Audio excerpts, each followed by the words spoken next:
Novels forever में खुशामदीद। Novel sulphide जिसकी writer है नूर राजपूत। आज मैं इस नावल को स्टार्ट करने जा रही हूँ। होप्स हो कि ये बहुत अच्छा हो, क्योंकि मुझे बहुत रिक्वेस्ट आई है इस नावल को पढ़ने की भी, और इसको मैंने ख़ुद भी नहीं पढ़ा हुआ है। और जैसा कि मैं बता चुकी हूँ कि मैं बहुत ज़्यादा बोर भी हो रही हूँ आजकल।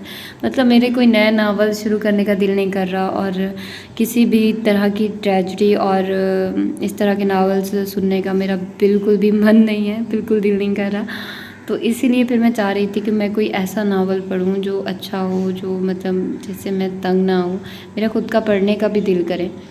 और इसके अलावा जो मेरा दूसरा चैनल है उस पर मैंने अपनी फ्रेंड को कहा है कि वो नावल रिकॉर्ड करके वहाँ पर अपलोड किया करे, ठीक है।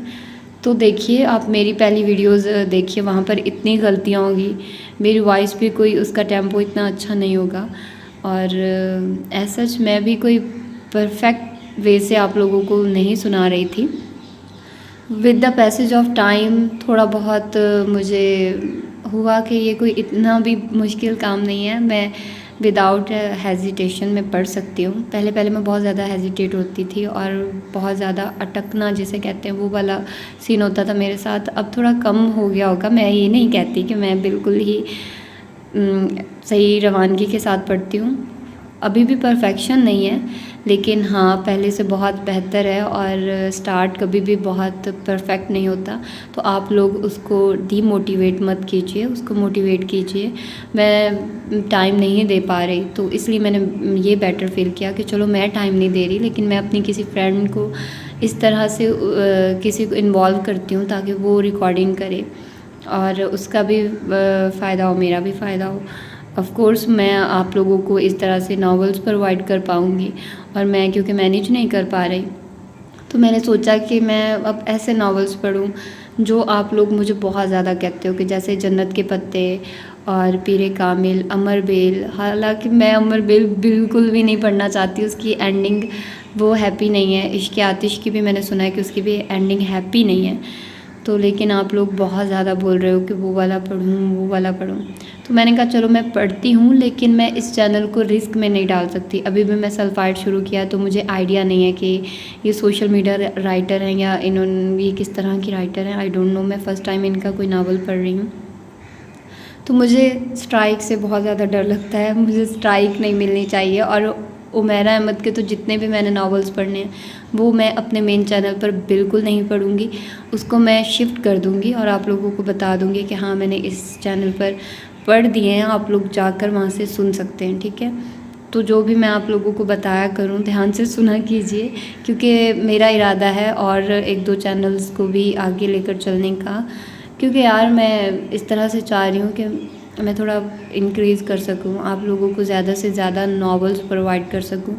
लेकिन मैं रिस्क भी नहीं ले सकती। रिस्क तब ले बंदा जिसके पास मतलब कोई लेने का हो भी, कि यार इस तरह से चैनल इफेक्ट नहीं करेगा, तो मैं इस तरह से कोई रिस्क नहीं लेना चाहती। और आप लोग मुझसे पूछ रहे हैं कि मैंने नमल नावल कंप्लीट किया या नहीं। मैं कंप्लीट कर चुकी हूँ, उसको भी मैंने दूसरे चैनल पर शिफ्ट कर दिया था, बुक्स फॉर एवर पर, ठीक है। आप लोग जाइए और बुक्स फॉर एवर चैनल पर जाकर सुन सकते हैं उस नावल को, ठीक है। वो कंप्लीट हो चुका है, और मैं आजकल मैं कोशिश करती हूँ कि उसकी अपडेट कर दूँ, उसकी वो क्या कहते हैं प्लेलिस्ट को अपडेट कर दूं, ताकि आप लोगों को प्रॉब्लम ना हो, ठीक है। और उस चैनल को भी सब्सक्राइब कर दीजिएगा, बुक्स फॉर एवर को। और जितने भी मैं चैनल यार कहा करूं, सब्सक्राइब कर दिया करो। आप लोग मेरी ऑडियंस हो, मेरे लोग हो, मेरी फैमिली हो, तो मेरा कहना क्यों नहीं मानते हो। और मैंने देखा बहुत सारे लोग एक्टिव नहीं हैं, आई नो मैं भी एक्टिव नहीं हूँ, मैं आप लोगों को टाइम से नहीं प्रोवाइड कर सकती।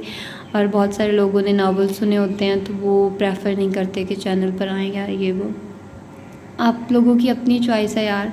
मैं बस ये है कि मैंने बहुत सारी चीज़ों में ख़ुद को इन्वॉल्व किया। With the passage of time इंसान बिज़ी हो जाता है, ख़ुद को बहुत सारी चीज़ों में इन्वॉल्व करता है, ठीक है। मैंने इसको बहुत ज़्यादा टाइम दिया, इस चैनल को मैंने बहुत एफ़र्ट्स किए हैं इसके लिए, और इंशाल्लाह मैं इस मेन चैनल को तो अपने साथ ही रखूँगी। आप लोगों के साथ इसके थ्रू मैं कनेक्टेड रहूँगी, लेकिन ऐसा नहीं कि मैं अपना कोई चैनल दे भी दूँगी, लेकिन मैं प्रॉमिस भी नहीं करती कि इन फ्यूचर कुछ भी हो जाए, हम कुछ भी नहीं कह सकते, ठीक है।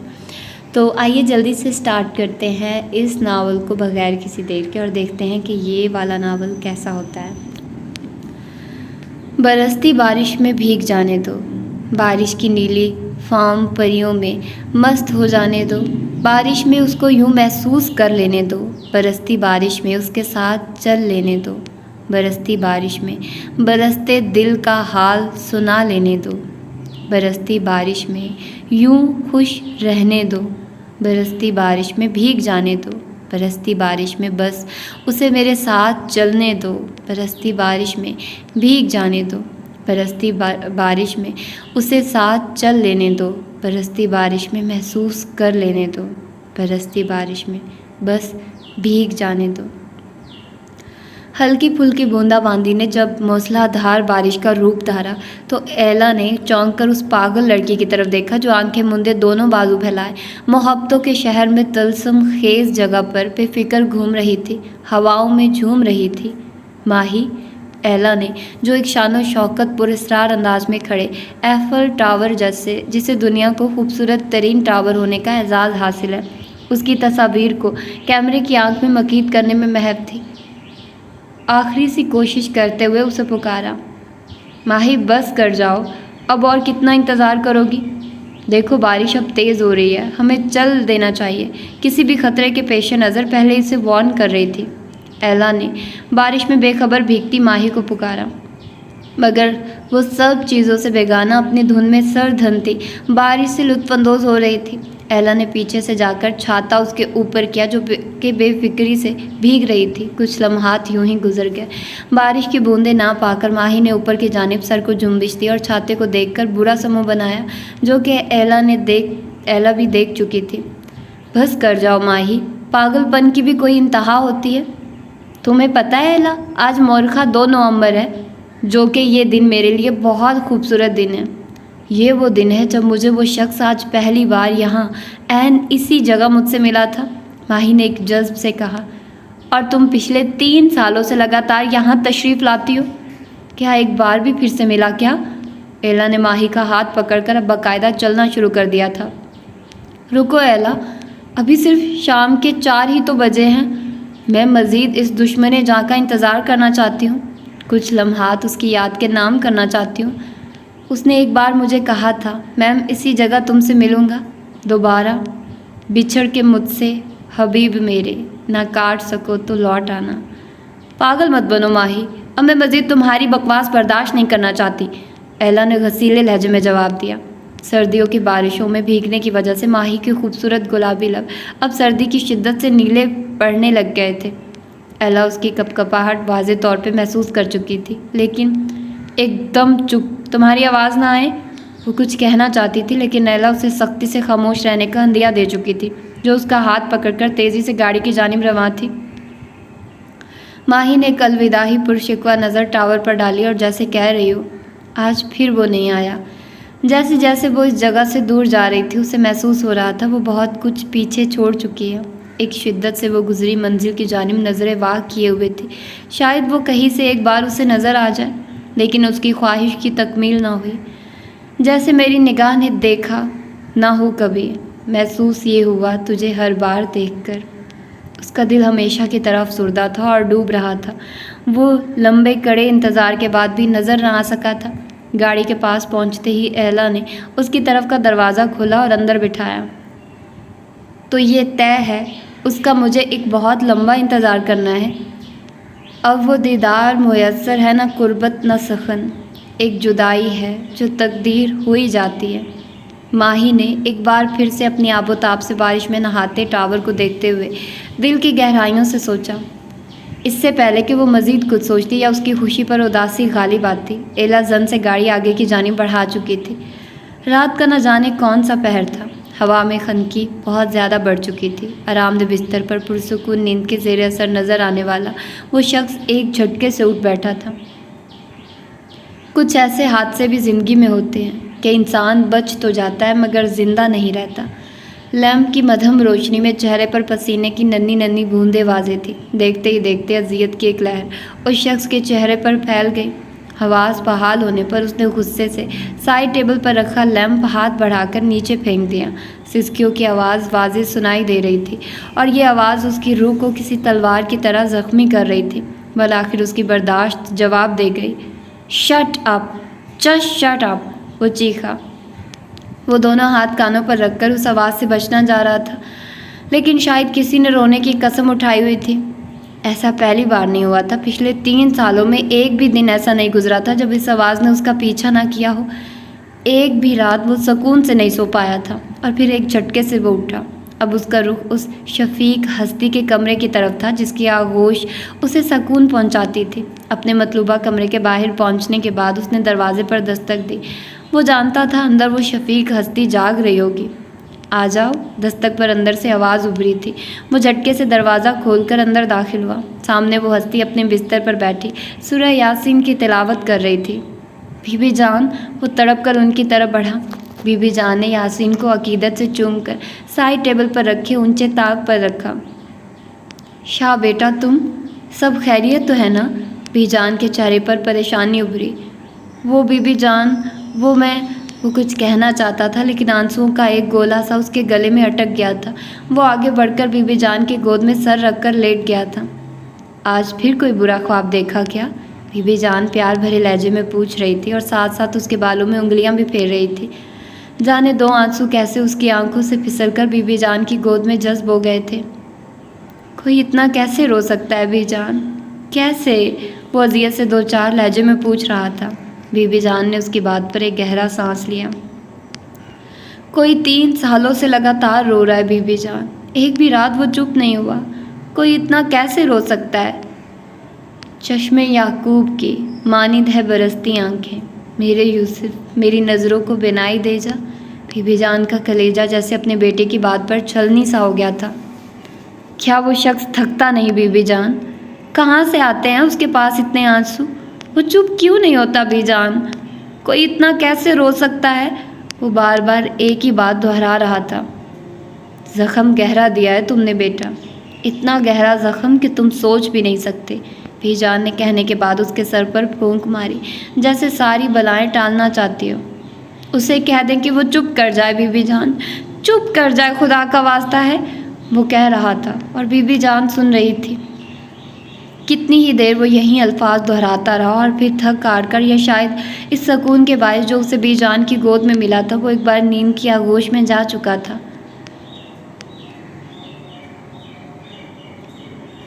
गैलिट बर्गस ने दुनिया के इंसानों को 2 अक़साम में तकसीम किया है, एक ब्रोमाइड्स और दूसरे सल्फाइड्स।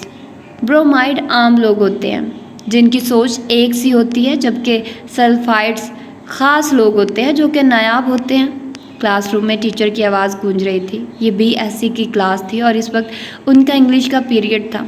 वो दोनों दूसरी कतार में बैठी थी। एक तरफ लड़कों की कतार थी तो दूसरी तरफ लड़कियों की। ओहो, अम्मी ने कल कहा था कि छत पर सीमेंट लगा देना, मैं फिर भूल गई। आसमान पर छाए गहरे बादलों को देखकर उसने सोचा। पिछले कुछ दिनों से होती लगातार बारिश ने उनके एक कमरे की छत को टपकने पर मजबूर कर दिया था।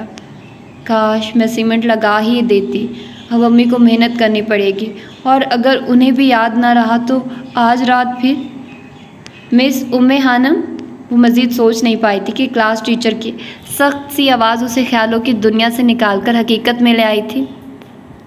यस मैम, वो हड़बड़ाकर खड़ी हो गई।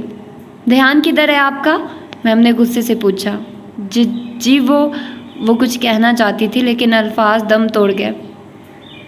अगर आप जैसे स्टूडेंट क्लास में ऐसा रवैया अपनाएंगे तो बाकियों का क्या हाल होगा? गालबन मैम काफ़ी गुस्से में थी। लड़कों की दबी दबी सी हंसी की आवाज़ वो साफ सुन सकती थी। वो सर झुकाए खड़ी थी। वाकई उसका ध्यान क्लास में नहीं था। बैठ जाइए और आइंदा ऐसी हरकत मत कीजिएगा। मैम को शायद उस पर रहम आ गया था। वो खामोशी से बैठ गई। उसने सुना ही नहीं था कि सल्फाइड्स क्या होते हैं। उसका जहन तो बस छत से टपकते पानी में उलझा था जो बर्तन में गिरता और एक अजीब सी आवाज़ पैदा करता था जो कि उसे इंतहाई बुरी लगती थी। तनकीद की भरपूर दावत दी जाती है लेकिन बेपर की हाँकने से गुरेज किया जाए। इख्तलाफ राय का आपका हक है। जिप पर रखा हुआ कॉफ़ी का कप ठंडा पड़ चुका था। मेज़ पर रखा हुआ कॉफ़ी का कप ठंडा पड़ चुका था। उसकी नज़रें ग्लास डोर से बाहर तेज़ी से गुजरती गाड़ियों पर जमी थी। जाने की इस एहसास के तहत उसने निगाहें अपने कप की तरफ मरकूज़ की। कप उठाया तो काफ़ी ठंडी हो चुकी थी। एक गहरा सांस लेने के बाद उसने वो कड़वा और ठंडा मशरूब अपने अंदर अंडेला था। मेज़ पर रखे मोबाइल से टाइम देखा। ओह, सिर्फ 10 मिनट रह गए हैं। वो बुड़बुड़ाते हुए एकदम खड़ी हुई। कॉफ़ी के पैसे उसने मेज़ पर रखे और दरवाजे की तरफ कदम बढ़ा दिए। ये उसकी तकरीबन रोज़ाना की रूटीन थी। घड़ी पहनने के बावजूद मोबाइल पर वक्त देखने की आदत आज भी नहीं बदली तुम्हारी। उससे कुछ फासले पर बैठे हुए शख्स की नज़रें दरवाजे से बाहर निकलती लड़की पर जमी थी। वो हल्का सा मुस्कुराया था। जब से डूबा हूँ तेरी आंखों के दरिया में, तड़प रहा हूँ चश्मे याकूब की मानित। उस शख्स का आधा चेहरा छुपा हुआ था। तकरीबन 5 मिनट बाद वो उठा और उसके पीछे चलना शुरू कर दिया। उन दोनों के जाने के बाद एक लड़का तेज़ी से रेस्टोरेंट के अंदर दाखिल हुआ और काउंटर की तरफ बढ़ा। हे अल्बर्ट, एंजल आई थी क्या? मैडी ने काउंटर पर खड़े लड़के से पूछा। हाँ, हमेशा की तरह, अल्बर्ट ने कॉफ़ी कप में डालते हुए जवाब दिया। और मून? हाँ, वो भी आया था और उसके पीछे चला गया, हमेशा की तरह। ये मून मर जाएगा मेरे हाथों। मैडी को न जाने किस बात का गुस्सा आया था। रिलैक्स मैडी, वो उसे नुकसान नहीं पहुंचाने वाला। अल्बर्ट ट्रे उठाकर एक मेज़ की तरफ बढ़ गया। लेकिन मुझे उस पर बिल्कुल भी भरोसा नहीं है। मैडी उसके पीछे लपका। अगर भरोसा नहीं है तो जाओ ना उसके पीछे।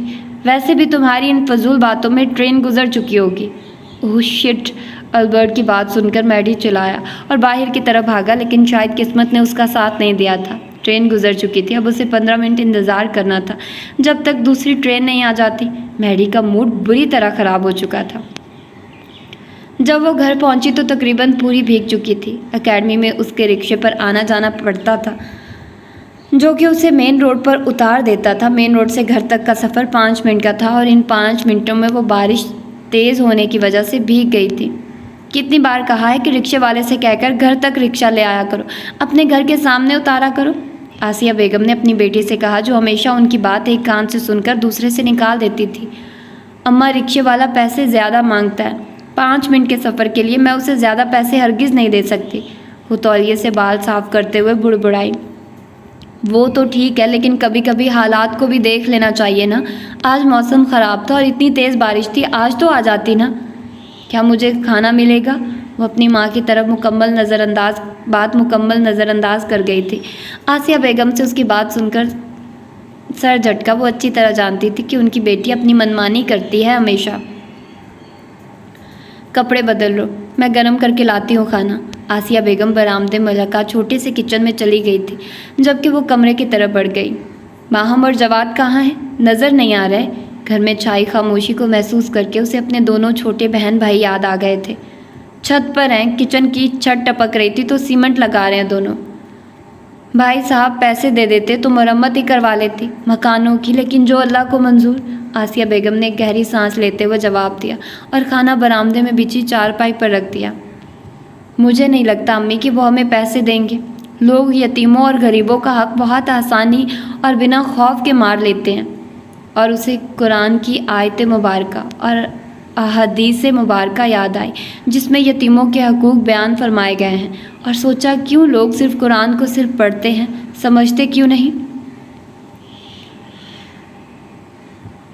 बिस्मिल्लाहिर्रहमानिर्रहीम।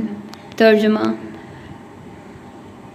और यतीमों को उनके माल दे दो और नापाक को पाक से ना बदलो और ना खाओ उनके माल को अपने माल के साथ मिलाकर, बेशक ये बड़ा गुनाह है। यतीम की सरपरस्ती और खैर ख्वाही मुआशरती कबाहतों में से सबसे पहले अल्लाह ताला ने यतीमों के हकूक़ की तरफ तवज्जो दिलाई। यतीम की परवरिश करना बहुत बड़ी नेकी है। चनाचे आप सल्लल्लाहु अलैहि वसल्लम ने फरमाया, मैं और यतीम का सरपरस्त जन्नत में इस तरह होंगे। फिर आपने अपनी शहादत की और दरमियानी उंगली ज़रा खोल कर इशारा किया। लेकिन अरब में यतीमों के हकूक़ कई तरह से पामाल हो रहे थे। इन्हीं हकूक़ की पामाली का बिल तरतीब यहाँ ज़िक्र हो रहा है। मसलन जो चीज़ें बतौर अमानत सरपरस्त के पास होती, उन्हें वापस करते वक्त वो ये कोशिश करता कि अच्छी चीज़ के बदले कोई पुरानी और घटिया चीज़ देकर खाना पूरी कर दे। दूसरी सूरत ये थी कि खाने पीने की अशिया को मिला जुला लिया, जिसमें यतीम को कसर लगाने और अपना फ़ायदा मलहूज़ रखने की कोशिश की जाती थी।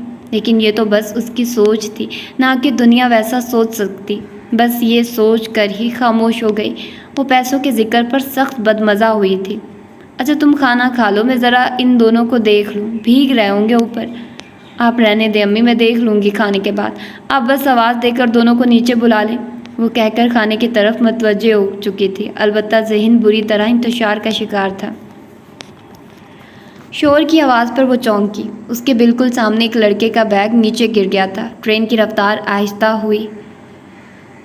मार्नेला वैली स्टेशन। वो एकदम सीधी हुई। उसका स्टेशन आ गया था और वो ऐसे ही ख्यालों में खोई रहती तो शायद स्टेशन गुजर जाता। उसने मुस्कुराकर अपने सामने बैठे टीनेज लड़के को देखा, जैसे शुक्रिया अदा किया, और फिर ट्रेन रुकने पर वो ट्रेन बाहर निकल गई, जिससे 1 मिनट के बाद डिज्नी विलेज, उसके बिल्कुल सामने वो गांव था।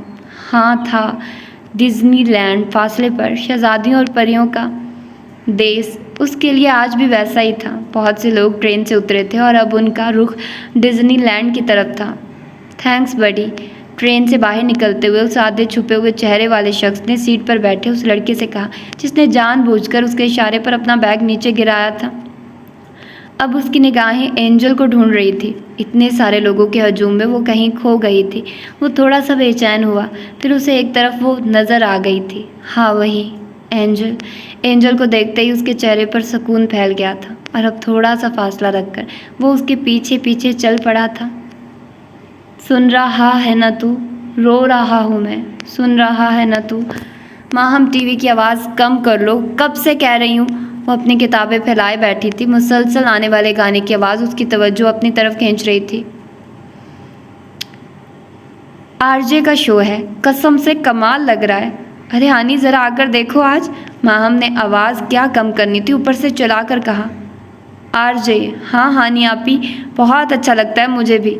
जवान ने भी माहम की पैरवी की। आशिकी 2 वाला आरजे? उफ तौबा, ज़रा नहीं पसंद मुझे ना ये फिल्म, ना उसके गाने और ना हीरो।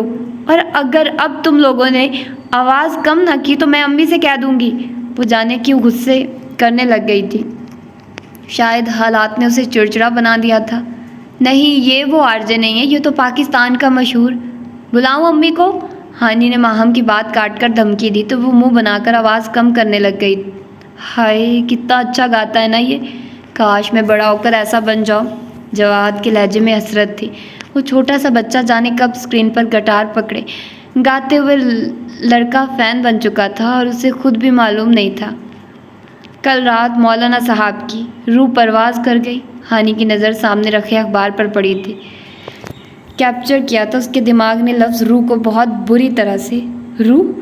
रूह? वो बुड़बुड़ाई। रूह क्या है? एक सादा से सवाल ने उसके दिमाग में जन्म लिया। उसका ज़हन अटका था।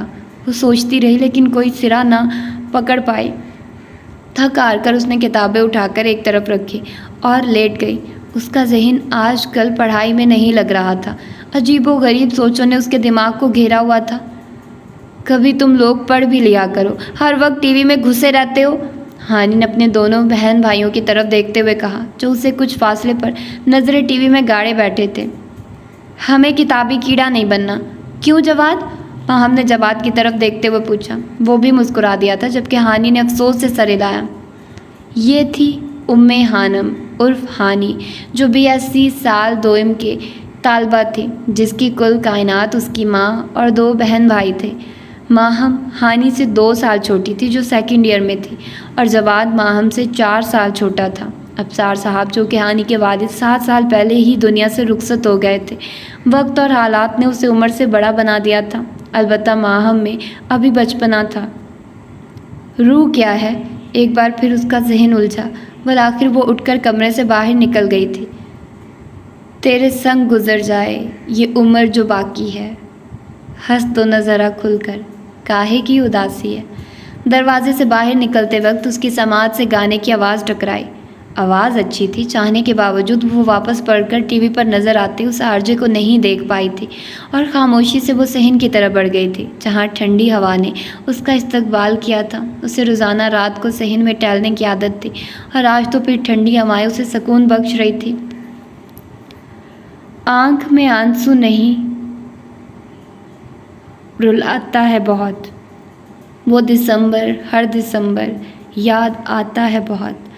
साथ मेरे भीगता है बारिशों में बैठकर, याद के सारे दरीचे खोल जाता है बहुत। रौंदता है ये जहाँ की सारी दीवारें खड़ी, 2 कदम पर लाकर इसको आजमाता है बहुत। मुस्कुराहट गुनगुनाहट कह के बातें तेरी, ख्वाब बनकर रात भर मुझको जगाता है बहुत। मुझको दे जाता है छुप कर उसकी खुशबू का पता, एक दीवाने को ये पागल बनाता है बहुत। पिछले 1 घंटे से वो सोशल मीडिया पर मुख्तलिफ अकाउंट्स को चेक कर रही थी, लेकिन वो शख्स उसे कहीं भी नज़र नहीं आया था। बैठे बैठे उसकी नाजुक कमर अकड़ गई थी, मगर उसके तजस्सुस में ज़रा बराबर भी कमी नहीं आई थी। बस करो माही, और कितना ढूंढोगी उसे? एला ने उकताकर माही से पूछा, जिसके खूबसूरत चेहरे पर अजीब सी चमक थी। जब वो मिल नहीं जाता माही, उसे ढूंढती रहेगी। मुझे समझ नहीं आता कि 5 मिनट की मुलाकात में वो शख्स तुम पर क्या जादू कर गया है कि जो तुम यूँ ख्वार हो रही हो।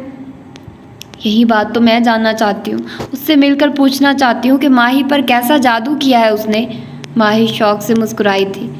वो तुम्हें ना ही मिले तो बेहतर है, जब बिना मिले ही ये हाल है तो जाने मिलकर क्या होगा। एला ने लैपटॉप उसके सामने से उठाते हुए कहा, तुम्हारे मुंह में खाक, मेरा लैपटॉप वापस करो। माही सख्त बदमज़ा हुई। पहले डिनर, तुम्हें याद है ना कि तुमने प्लान बनाया था आज डिनर बाहर करेंगे। मुझे भूख लगी है, जल्दी उठो, बाद में ढूंढती रहना अपने इश्क के गुमशुदा को। एला ने उसे हाथ से पकड़कर खड़ा किया। ढूंढने दो ना एला, शायद मिल ही जाए। ए इश्क, मुझे मिल ज़रा, मुझे करार मिले। माही के लहजे में हसरत थी। हर चीज़ का एक वक्त मुकर्रर होता है माही, और वो चीज़ अपने वक्त पर मिलती है। अगर उसे मिलना हुआ ना तो खुद ही मिल जाएगा। अरे वाह एला, बड़ी समझदार हो गई हो। माही ने एला का गाल खींचा। तारीफ़ बाद में करना, जाओ तैयार हो जाओ, मैं दुआ करूँगी वो शख्स एक बार तुम्हें ज़रूर मिले। आमीन आमीन आमीन। माही की खुशी देखने लायक थी। मैं बस अभी आई तैयार होकर, बस 5 मिनट मेरी प्यारी दोस्त। माही उसके गाल को प्यार से थपथपाती कमरे के सिमत भागी थी, जबकि एला उसके पागलपन पर धीरे से मुस्कुरा दी थी। हशाम, वो बहुत महवियत से किताब पढ़ने में मशगूल था जब आवाज़ पर चौंका। जी छोटे बाबा साईं। वो एकदम पलटा। अरे आप यहाँ, मुझे बुला लिया होता, मैं आ जाता। हशाम ने सैयद जबील को स्टडी रूम के दरवाजे में खड़ा देखा तो कहा, कोई बात नहीं, ये बताओ तुम्हारा लाडला आ रहा है या नहीं। बाबा साईं आप अंदर तो आइए, फिर बताता हूँ। हशाम ने किताब को एक तरफ रखते हुए कहा और अपनी जगह से खड़ा हो गया। नहीं बेटा, मुझे ज़रा ज़रूरी काम है, ये बताओ वो आ रहा है या नहीं। जी बाबा साईं, मेरी बात हुई थी उससे, वो आ रहा है। हशाम ने मुस्कुराकर जवाब दिया। उसने वादा किया है आने का। रंग देखो गरीब खाने का। जोश मली आबादी, एक शफीक सी मुस्कुराहट जो उसकी शख्सियत का हिस्सा थी। चलो शुक्र, इस पर भी कुछ पढ़कर फूंक दो जिससे वो सुधर जाए। नाक में दम कर दिया उस लड़के ने। सैयद जबील शायद बहुत ही तंग थे उस इंसान से जिसका वो जिक्र कर रहे थे। आप फिक्र न करें बाबा साईं, मैं उसे समझाऊंगा, अब वो कुछ उल्टा सीधा नहीं करेगा।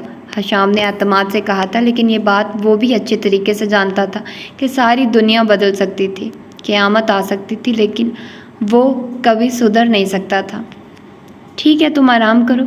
सैयद जबील चले गए, जबकि हशाम सिर्फ मुस्कुरा कर रह गया था और मोबाइल उठाकर उसका नंबर मिलाना शुरू किया जिसकी अभी अभी तारीफ़ हुई थी। Cause I wanna touch you baby and I wanna feel you too. I wanna see the sunrise and your sins, just me and you. Light it up on the turn. Let's make love tonight. Make it up, fall in love. गाड़ी में music की आवाज़ कानों के पर्दे फाड़ देने के बराबर थी, लेकिन वो आराम से ड्राइविंग करने के साथ साथ गुनगुना भी रहा था। हे मिकी, उसने आवाज़ कम करते हुए पिछली सीट पर ज़रा मिकी को पुकारा। यस बड़ी, मिकी ने जवाब दिया। घर जा रहा हूँ मैं कल, तुमने जाना है? दुबला पतला सा वो लड़का अपने दोस्त से पूछ रहा था। मेरा घर जाकर बोर होने का कोई इरादा नहीं है। सुनो, तुम भी जल्दी आ जाना। मिकी जवाब देकर दोबारा मोबाइल की तरफ मुतवज्जे हो चुका था, जबकि म्यूज़िक की आवाज़ एक बार दिमाग में चुभने लगी थी। But you will never be alone, I will be with you from dusk till dawn, I will be with you from dusk till dawn. Baby, I'm right here. I'll hold you when things go wrong. I'll be with you from dusk till dawn. I'll be with you from dusk till dawn. Baby, I'm right here. I'll be with you from dusk till dawn. Baby, I'm right here. We were shut like a jacket. So do your zip. We will roll down the rapids to find a wave that fits. Can you? उसने गाड़ी सड़क के किनारे खड़ी की और seat से take लगाकर आंखें बंद कर ली। 2 घंटे की परफॉर्मेंस के बाद वो थोड़ा सा थक गया था। जाने उसका दिमाग कहाँ पहुँचा हुआ था जब अचानक गाड़ी के शीशे पर किसी ने दस्तक दी। उसने झट से आंखें खोली। उसकी समाअत दूसरों की निस्बत काफ़ी तेज़ थी। उसने उकताकर गाड़ी का शीशा नीचे किया तो सामने खड़े वजूद को देखकर जहाँ उसकी आंखों की चमक बढ़ी, उसी पल चेहरे पर नागवारी उभरी। सामने एक सजी सवरी लड़की खड़ी थी। वो अच्छी तरह जानता था कि इस इलाके में उस वक्त कौन सी औरत मिल सकती थी। क्या मैं अंदर बैठ सकती हूँ? लड़की ने एक अदा से पूछा। जी जी बिल्कुल, आइए। इससे पहले वो कुछ कहता, मिकी उस लड़की की दावत कबूल कर चुका था और वो लड़की भी गाड़ी की पिछली सीट की तरफ बढ़ गई। यार गाड़ी चलाओ, मिकी ने लड़की को अंदर बिठाने के बाद खबासत से मुस्कुरा कर कहा। वो बिना कुछ कहे गाड़ी आगे बढ़ा चुका था। उसने एक बार भी पीछे नहीं देखा था और वो जानता था मिकी क्या कर रहा होगा। कब से कर रही हो ये काम? जाने क्यों उसने पहली बार किसी से सवाल किया था। पिछले 5 साल से, लड़की ने संभल कर जवाब दिया। वजह? शौहर ने तलाक दे दी थी। छोटे छोटे बच्चे हैं, अनपढ़ हूँ, कोई काम मिला नहीं। ख़ानदान में दोबारा किसी ने शादी नहीं की मुझसे। आखिर मुझे इस तरफ आना पड़ा। लड़की हैरान थी कि कोई पहली बार उससे कुछ पूछ रहा था। क्या यार, ऐसे सवाल करके क्यों दिल ख़राब कर रहे हो? मिकी को उसकी मुदाखलत पसंद नहीं आई थी। उसने साथ वाली सीट पर रखे बैग से हाथ बढ़ाकर पैसे निकाले और पीछे लड़की की तरफ फेंके। जाओ अब यहाँ से। गाड़ी रोकने के बाद हुक्म दिया गया। वो लड़की और मिकी दोनों हैरान थे। क्या सच में साहब? लड़की को यकीन न हुआ। दफ़ा हो जाओ अब, वो दहाड़ा और लड़की एक पल भी ज़ाया किए बगैर गाड़ी से बाहर निकल गई थी और उसने दोबारा गाड़ी झटके से आगे बढ़ा दी। पीछे बैठे मिकी की समझ में कुछ नहीं आया। वो तो अपने हिसाब बराबर रखने वाला शख्स था, फिर आज कैसे? मिकी सोच रहा था लेकिन कुछ पूछा नहीं। वो जानता था आगे बैठे शख्स का दिमाग किसी भी वक्त उल्ट सकता था। अलबत्ता उसका मूड बुरी तरह ख़राब हो गया था। हमारे हिंदू धर्म में तलाक नहीं है, तो मुस्लिम लोग तलाक क्यों देते हो? अगर तलाक के बाद इस औरत से कोई शादी ना करे और मजबूरन वो जिस्म फरोशी पर आ जाए तो इसका जिम्मेदार कौन होता है? तुम लोगों से अच्छा तो हमारा धर्म है जिसमें तलाक है ही नहीं और औरत हमेशा अपने पति के साथ रहती है। उसके जहन में आज सुबह उसकी पोस्ट पर एक इंडियन लड़की ने जो कमेंट किया था वो गूंज गया था। वो लड़की वक्तन फ़वक्तन उससे अजीबो गरीब सवाल पूछती रहती थी। खुद वो उसकी मदह बताती थी लेकिन उसके सवाल हमेशा अच्छे होते थे। लेकिन आज शालिनी ने जो सवाल किया था उससे उसका दिमाग बुरी तरह घूम गया था। आई एम नॉट अ मुस्लिम, उसने बस ये जवाब दिया था। Oh really? शालिनी को ज़बरदस्त झटका लगा था। उसके बाद वो 1000 कमेंट कर चुकी थी, मैसेज कर चुकी थी, लेकिन उसने जवाब देना ज़रूरी नहीं समझा था और अब उस वक्त इस लड़की को देखकर उसे वो सवाल याद आ गया था, इसलिए उसका दिमाग बुरी तरह से घूम गया था। म्यूज़िक की आवाज़ वो और ज़्यादा बुलंद कर चुका था, जबकि मिकी ने चुप रहने में ही आफियत जानी थी। क्या हुआ है हनी? आजकल तुम्हारा ध्यान पढ़ाई में बिल्कुल भी नहीं है, कोई परेशानी है क्या? वो दोनों क्लास लेकर बाहर निकली थी जब मेहरू ने अपनी बेहतरीन दोस्त हानी से पूछा, जो वाकई काफ़ी दिनों से उलझी उलझी नज़र आती थी। नहीं तो ऐसी कोई बात नहीं है, हानम ने टालना चाहा। मिस उम्मे हानम उर्फ हानी, तुमने मुझे इतना बेवकूफ़ समझा है कि आज जो मैं तुम्हारी खामोशी महसूस नहीं कर पाऊँगी। मैं सोच रही हूँ कोई जॉब कर लूँ, लेकिन समझ नहीं आता कि जॉब देगा कौन मुझे। मेरी गुर्बत ने उड़ाया है मेरे फ़न का मजाक, तेरी अमीरी ने तेरे ऐब छुपा रखे हैं। हानम परेशान थी। ओह पैसों का मसला है? मेहरू ने एकेडमी के उस छोटे से लॉन में बैठते हुए पूछा, जहाँ शाम की मधम मधम धूप चमक रही थी। हाँ, मसले ही मसले हैं। दाखिला फ़ीस जमा करानी है। दुकानों से जो पैसे आते हैं वो मेरी, माहम और जवाद की फ़ीस में चले जाते हैं, जबकि बाकी घर के खर्चे में। अब दाखिला फ़ीस कहाँ से लाऊं? अम्मा से मांगते हुए शर्म आती है, वो परेशान हो जाएगी।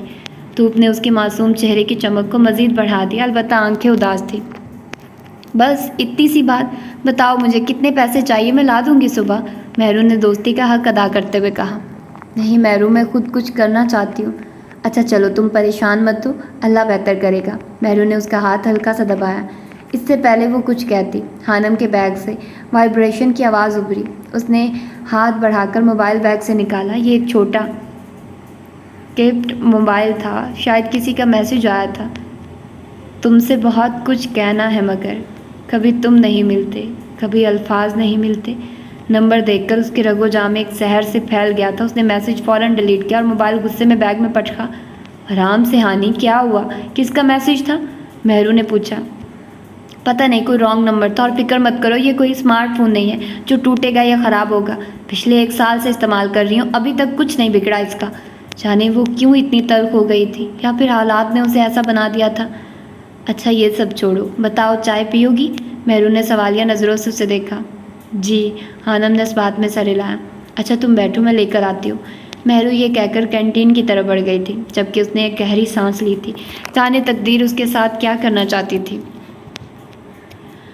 उनकी आम से मिलता है बहारों का पता, वो तो मौसम को बदलने का हुनर रखते हैं।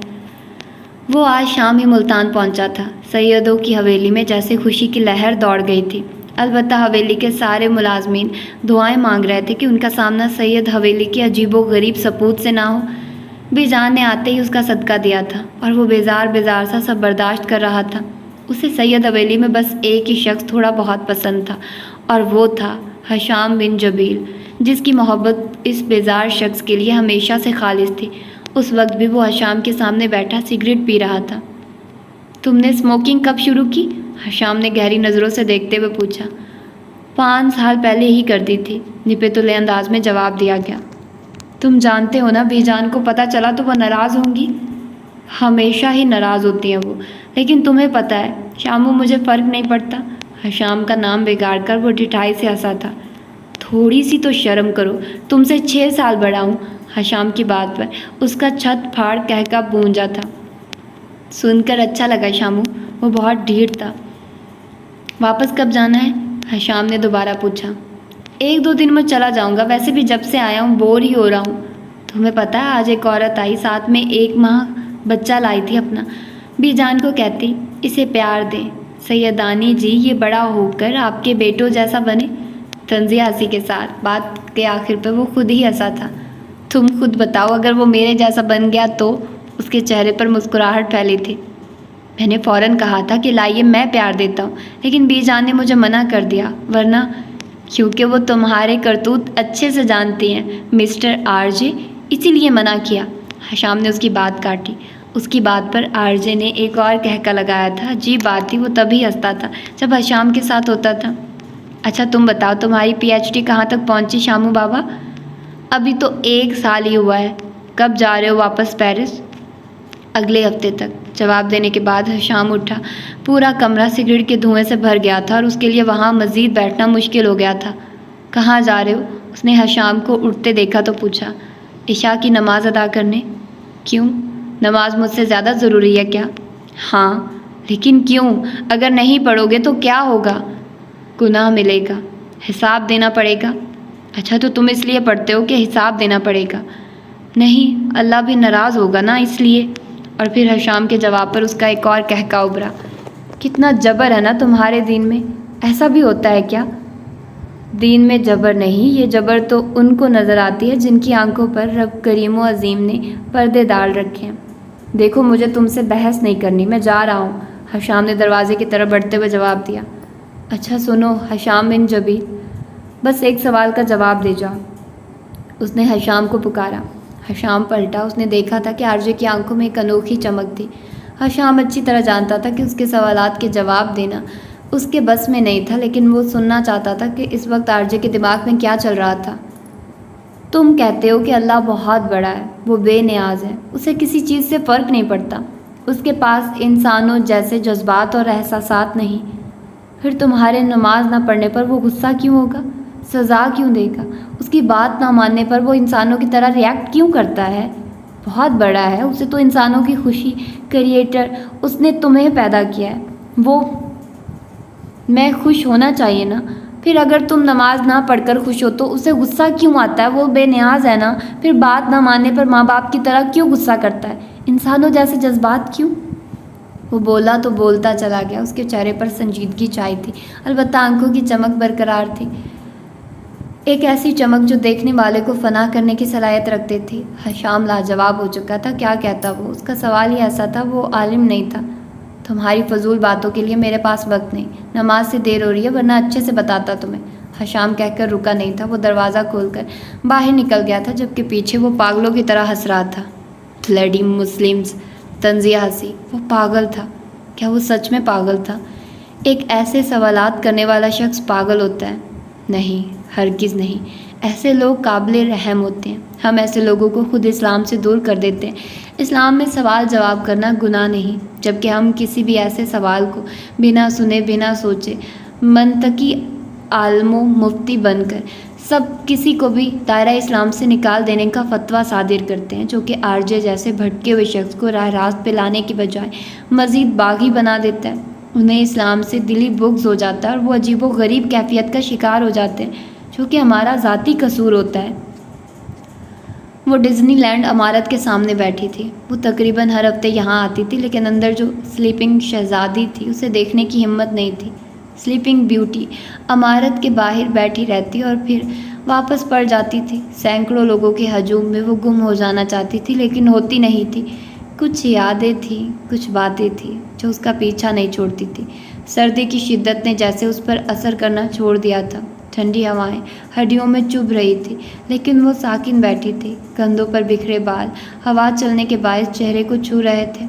सर पर ओढ़ा स्कार्फ भी उड़ने लगता था, लेकिन शायद उसे कुछ महसूस ही नहीं होता था। हेलो एंजल, अचानक उसे अकब से आवाज़ सुनाई दी। उसने पलट कर देखा तो मैरी अपनी पूरी बत्तीसी निकाले उसके सामने खड़ा था। मैरी, तुम यहाँ? वो हैरान हुई। हाँ, मैं इधर से गुज़र रहा था तो सोचा तुमसे मिल लूँ। वो घबराहट में उल्टा ही बोल गया था। क्या वाकई?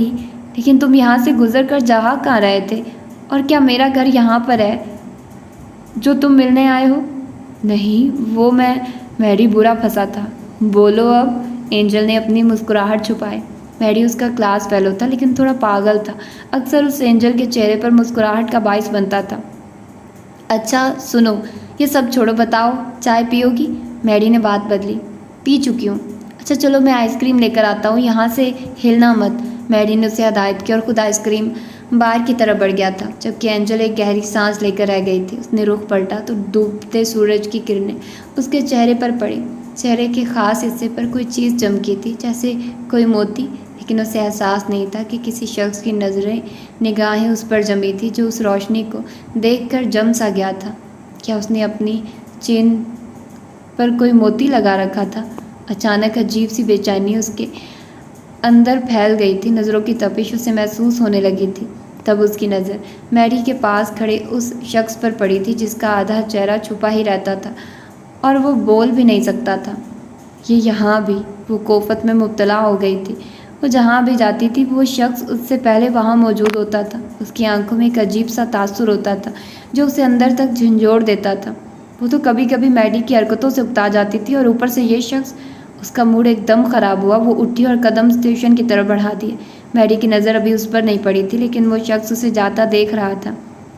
आइसक्रीम लेने के बाद जब मैरी पलटा और एंजल को वहाँ से गायब देखा तो वो स्टेशन की तरफ भागा, जबकि पीछे उस शख्स के चेहरे पर मुस्कुराहट फैल गई थी। वो उसे मैरी के साथ आइसक्रीम हरगिज़ नहीं खाने दे सकता था। जितना उसकी फितरत था, वो हमेशा से जीतता आया था, बिना कुछ कहे, बिना कुछ करे। रिक्शे वाले ने उसे गली के सामने उतारा था। वो किराया देने के बाद चादर से खुद को अच्छी तरह ढांपती गली में दाखिल हुई। ये एक तंग सी गली थी जो आगे जाकर एक चौराहे में बदल जाती थी। यहाँ चारों तरफ घर थे, एक मस्जिद थी, बच्चे गलियों में खेल रहे थे। उसका रुख अपने घर की तरफ था। सब्जी की दुकान पर लोगों का हजूम था। गली के दोनों अतराफ ऊंचे ऊंचे घर थे, अलबत्ता गलियाँ पक्की थी। वो घर से अभी कुछ फासले पर थी जब उसकी नज़र सामने से आते फ़कीर पर पड़ी। वो हर जुमेरात को उनके मोहल्ले में मांगने आता था। फटे पुराने से कपड़े पहने, मनकों से लदा वो शख्स बहुत ही अजीब लगता था। अल्लाह से इश्क नहीं कर सकता तो? हरगिज़ नहीं कर सकता। बस उसे आशिक बना ले। हाँ, अल्लाह को आशिक बना ले। वो ऊंची आवाज़ में हमेशा यही बुड़बुड़ाता था।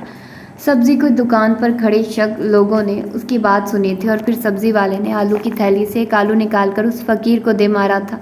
बकवास करता है पागल जाहिल, अल्लाह को आशिक बनाता है, निकल यहाँ से।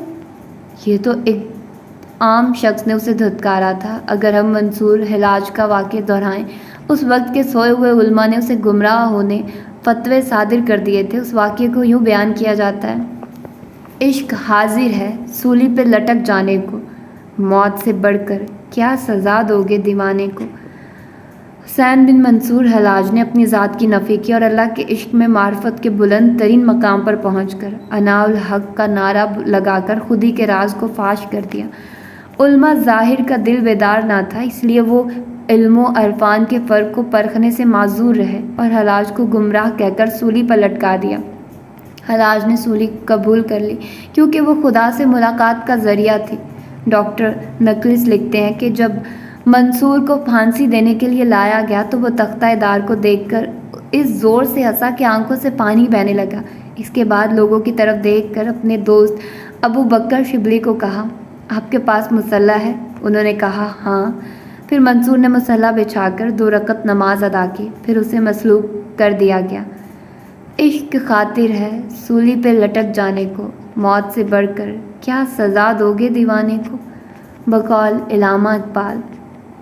मंसूर को हुआ लब गोया पयाम मौत, अब क्या किसी के इश्क का दावा करे कोई।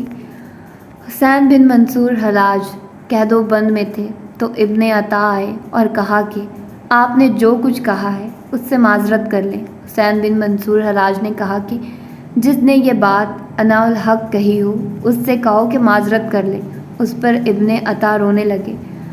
मौलाना रूमी मसनवी मानवी में लिखते हैं कि जिस तरह हजूर अक़दस का मश्त खाक फेंकना जंगे बदर में खुदा ताला का फेंकना था, इसी तरह मंसूर हलाज का अनल हक़ कहना दरअसल मंसूर की आवाज़ ना थी बल्कि वो खुदाए हकीकी की ज़ात की आवाज़ थी जिसमें मंसूर फना हो चुके थे। सूफिया का बयान है कि हज़रत हलाज को इसलिए शहीद नहीं किया गया था कि वो हलोली थे, बल्कि इसलिए कि उन्होंने हक़ ताला का राज फाश कर दिया। हानम की आंखों में ये सुना हुआ वाक़या एक ख्वाब की मानंद घूमने लगा। सब उसे फिर से होता हुआ महसूस होने लगा था। हानम ने अपनी चीख रोकने के लिए मुंह पर हाथ रखा था। उसे बुरा लगा था कि एक सब्ज़ी फरोश ने फ़कीर को मारा। फ़कीर ने एक नज़र रुक कर उसे देखा था। घूरता क्या है, निकल यहाँ से और दोबारा यहाँ मत आना, दुकान पर खड़े लड़के ने कहा। फ़कीर फिर रुका नहीं। अल्लाह को आशिक बना लो की सदा लगाता वो आगे बढ़ने लगा था जब उसकी नज़र गली में खड़ी हानम पर पड़ी। फ़कीर ने गौर से उसे देखा था। उसके चेहरे पर चमकती ख़ास चीज़ फ़कीर को ठटका गई थी। इस चमक को छुपा ले, ये बहुत सौ को बर्बाद करेगी और बहुत सौ को आबाद। वो उसके सामने खड़ा होता चिल्लाया था। हानम डर कर पीछे हुई और फिर वो फ़कीर आगे बढ़ गया जबकि वो धड़कते दिल के साथ कुछ भी समझे बिना घर की तरफ भागी थी।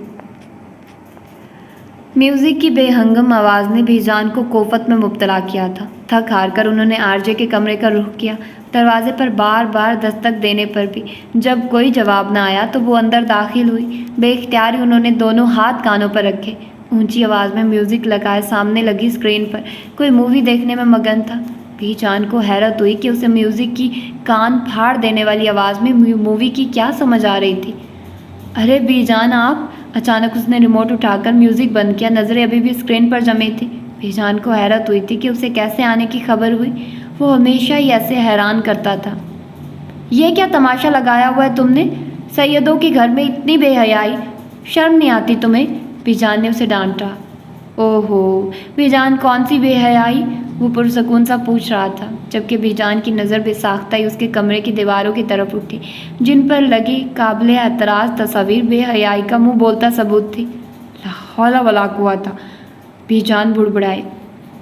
1-2 बार बीजान ने उसके जाने के बाद ये तस्वीरें हटाने की कोशिश की थी लेकिन फिर मुलाजमों की ऐसी शामत आई कि अब जब उसके कमरे के आस पास भी नहीं भटकते थे। मुलाजिम क्या सोचेंगे कि जिस ख़ानदान के अफराद ने कभी टीवी तक नहीं देखा उस ख़ानदान का वारिस ऐसा कैसे हो सकता है? बीजान को उस पर अफसोस होता है। मैं तो ऐसा ही हूँ बीजान, और मुझे किसी की परवाह नहीं। उसने एक बार फिर पलट कर नहीं देखा था और ना बीजान को बैठने का कहा था। अल्लाह तुम्हें हदायत दे, आमीन। बीजान की बात पर उसने छत फाड़ कहका लगाया था जबकि बीजान अपना खून जलाती वापस चली गई थी जबकि पूरा कमरा एक बार फिर म्यूज़िक से गूंज उठा था। सुबह के 3 बज रहे थे और इतनी ठंड में वो स्विमिंग कर रहा था। शाम ने अपनी खिड़की से उसे देखा था और फिर सर झटक कर खिड़की बंद कर दी थी। वो ऐसा ही था, उसे सारी रात नींद नहीं आती थी। अलबत्ता जहाँ ही सुबह के 5 बजते थे उसकी आंखें बंद होना शुरू हो जाती थी। वो 24 घंटों में से सिर्फ 3 घंटे सोता था। वो मछली की तरह ठंडे पानी में तैर रहा था। उस आम इंसानों की निस्बत ठंड कम लगती थी। 4 बजे वो अपने कमरे में लैपटॉप के सामने बैठा था। शालिनी के बहुत से मैसेजेस आए हुए थे और वो कौन सा लड़कियों से दूर भागता था। फ़ौरन उसे जवाब दिया था। तुम्हारी आवाज़ इतनी अच्छी है, तुम प्रोफेशनल सिंगर क्यों नहीं बन जाते? शालिनी ने पूछा था। कॉल मी आप। उसके तुम कहने पर आरजे ने एक तरह हुक्म दिया था कि मुझे आप बुलाओ। शालिनी की मुस्कुराहट फीकी पड़ी। Okay okay mister RJ. वो ज़बरदस्ती मुस्कुराई। फिर वो काफ़ी देर तक उससे मुख्तलिफ सवाल जवाब करती रही और वो हर बार पहले से ज़्यादा उसे उलझा देता था। वैसा अच्छे हुआ आप मुस्लिम नहीं हैं। मुझे मुसलमान नहीं पसंद, लेकिन आप हर तरह से पसंद हैं अब। शालिनी ने खूबसूरत सी मुस्कुराहट उछाली थी। लेकिन मुझे तुम ज़रा नहीं पसंद, वो साफ गोई से जवाब दे चुका था। क्यों? वो हैरान हुई। तुम्हारे चेहरे पर मासूमियत नहीं है, तुम्हारे होंठ पुरकशिश नहीं है, नाक थोड़ी फैली हुई है, आंखों को तुमने लाइनर लगाकर बड़ा किया हुआ है और रंग को फिल्टर से गोरा किया हुआ है। तुम्हारे जिस्म में फिटनेस नहीं है। वो कमाल मुहारत से जवाब देकर उसे सर से पांव तक आग लगा चुका था। कितनी ही देर शालिनी को यकीन नहीं आया कि किसी लड़के ने उसके मुताल्लिक ऐसी बात की थी और जो इतनी खूबसूरती और जहानत दोनों में मशहूर थी, अब गुंग बैठी थी। How dare you! होश में आने के बाद वो चिल्लाई थी, जबकि आरजे नींद की वादी में उतर चुका था क्योंकि घड़ी ने 5 का घंटा बजा दिया था। ये रहमान प्रोडक्शन का स्टूडियो था। शानदार कैबिन के अंदर मिस्टर रहमान अपनी कुर्सी पर बरजमान था। सामने टीवी पर किसी गुलकार की परफॉर्मेंस देख रहा था। सर आरजे नौजवानों में बहुत मशहूर हो चुका है। उसकी फ़ैन फॉलोइंग लाखों में पहुंच चुकी है। सेक्रेटरी ने अपने सामने बैठे मिस्टर रहमान से कहा, जो बहुत गौर से गाना गाते लड़के को देख रहा था। जानता हूँ, मिस्टर रहमान ने 2 लफ्ज़ी जवाब दिया। फिर क्या सोच रहे हैं आप सर? हम अपनी नई एल्बम मरजान के लिए उसे कास्ट कर सकते हैं। आवाज़ अच्छी है, दम भी है, लेकिन लड़के के पास जज्बात नहीं है। और तुम जानते हो मुझे ऐसे गुलकार पसंद हैं जिनकी आवाज़ दिल से निकलती हो। जी सर। फिर यह कि मैं अभी इसे नहीं कास्ट कर सकता। मैं इंतज़ार करूँगा तब तक का जब तक इसके अंदर जज्बात न जाग जाएं। इसके दिल से निकली आवाज़ जब मेरे दिल पर लगेगी, मैं खुद जाऊँगा इसके पास और तब तक मुझे इंतज़ार करना होगा। ये तो तय है, जब तक हमारी आवाज़ दिल से ना निकले तासीर नहीं रखती। जज्बात की आवाज़ में एक अलग जादू होता है। मिस्टर रहमान ने अपना फ़ैसला सुनाया तो सेक्रेटरी ने इस बात में सर हिला दिया। उसे आरजे बहुत पसंद था। वो चाहता था उनकी अगली एल्बम में वो काम करे, लेकिन शायद वो दोनों ये नहीं जानते थे कि आरजे के पास जज्बात नाम की चीज़ नहीं थी। अगर थी भी तो वो उसे कंट्रोल करना अच्छे से जानता था। अच्छे रहते हैं वो लोग जो अपने जज्बात को किसी के सामने अयां नहीं होने देते, वरना ये दुनिया वाले जीने नहीं देते। अपने लाडले को अच्छे से समझा दे बेजान कि जब तक वो मुल्तान में है कोई ड्रामा ना करे। इलेक्शन के दिन सर पर है और मुझे उस पर बिल्कुल भी भरोसा नहीं है। सैयद जबील ने अपने सामने बैठी बेजान से कहा। नहीं करेगा अब वो ऐसा कुछ, बच्चा नहीं रहा, बड़ा हो चुका है। बेजान ने तसल्ली दी। जितना वो बड़ा होता जा रहा है उसके कारनामे उससे भी बढ़ रहे हैं। अल्लाह जाने ये लड़का सैयद ख़ानदान के साथ क्या करेगा। सैयद जबील गालबन अपने बेटे से बहुत तंग थे। मैं हशाम से करती हूँ बात, वैसे भी कल वो वापस चला जाएगा। परेशान होने वाली क्या बात है? क्या पता वो जाते जाते कुछ कर जाए। कोई उसकी पेशन गोई भी तो नहीं कर सकता। सैयद जबील ने उठते हुए अपनी चादर दुरुस्त की और बाहर की तरफ चले गए। सीढ़ियों पर खड़े आरजी ने अपने बाप की आवाज़ साफ सुनी थी और फिर उसके चेहरे पर पुरस्कार सी मुस्कुराहट फैल गई। यानी पक्का वो कुछ करने वाला था। मेरे बस में हो तो कभी कहीं कोई शहर ऐसा बसाऊं मैं, जहाँ बर्फ़ बर्फ़ मोहब्बतों पे गमे जहाँ का असर ना हो। राहो रस्मे दुनिया की बंदिशें, गमे ज़ात के सभी जायके, रस्मे कायनात की तलखियाँ किसी आँख को भी ना छू सके।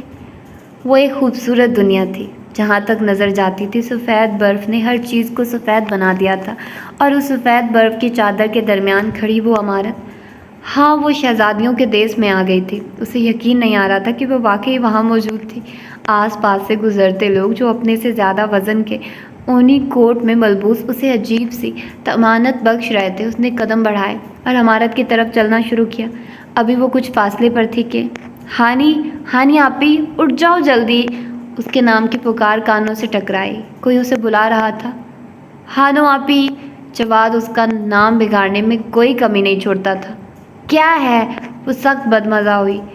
उठ जाओ मेहरू आपी की कॉल आई है, बुला रही हैं आपको। वो उसकी रज़ाई खींचते हुए बता रहा था। आ रही हूँ, जाओ तुम। बस थोड़ा सा फासला रह गया था। ये लोग कभी मुझे मेरे ख्वाबों में भी सुकून से नहीं रहने देंगे।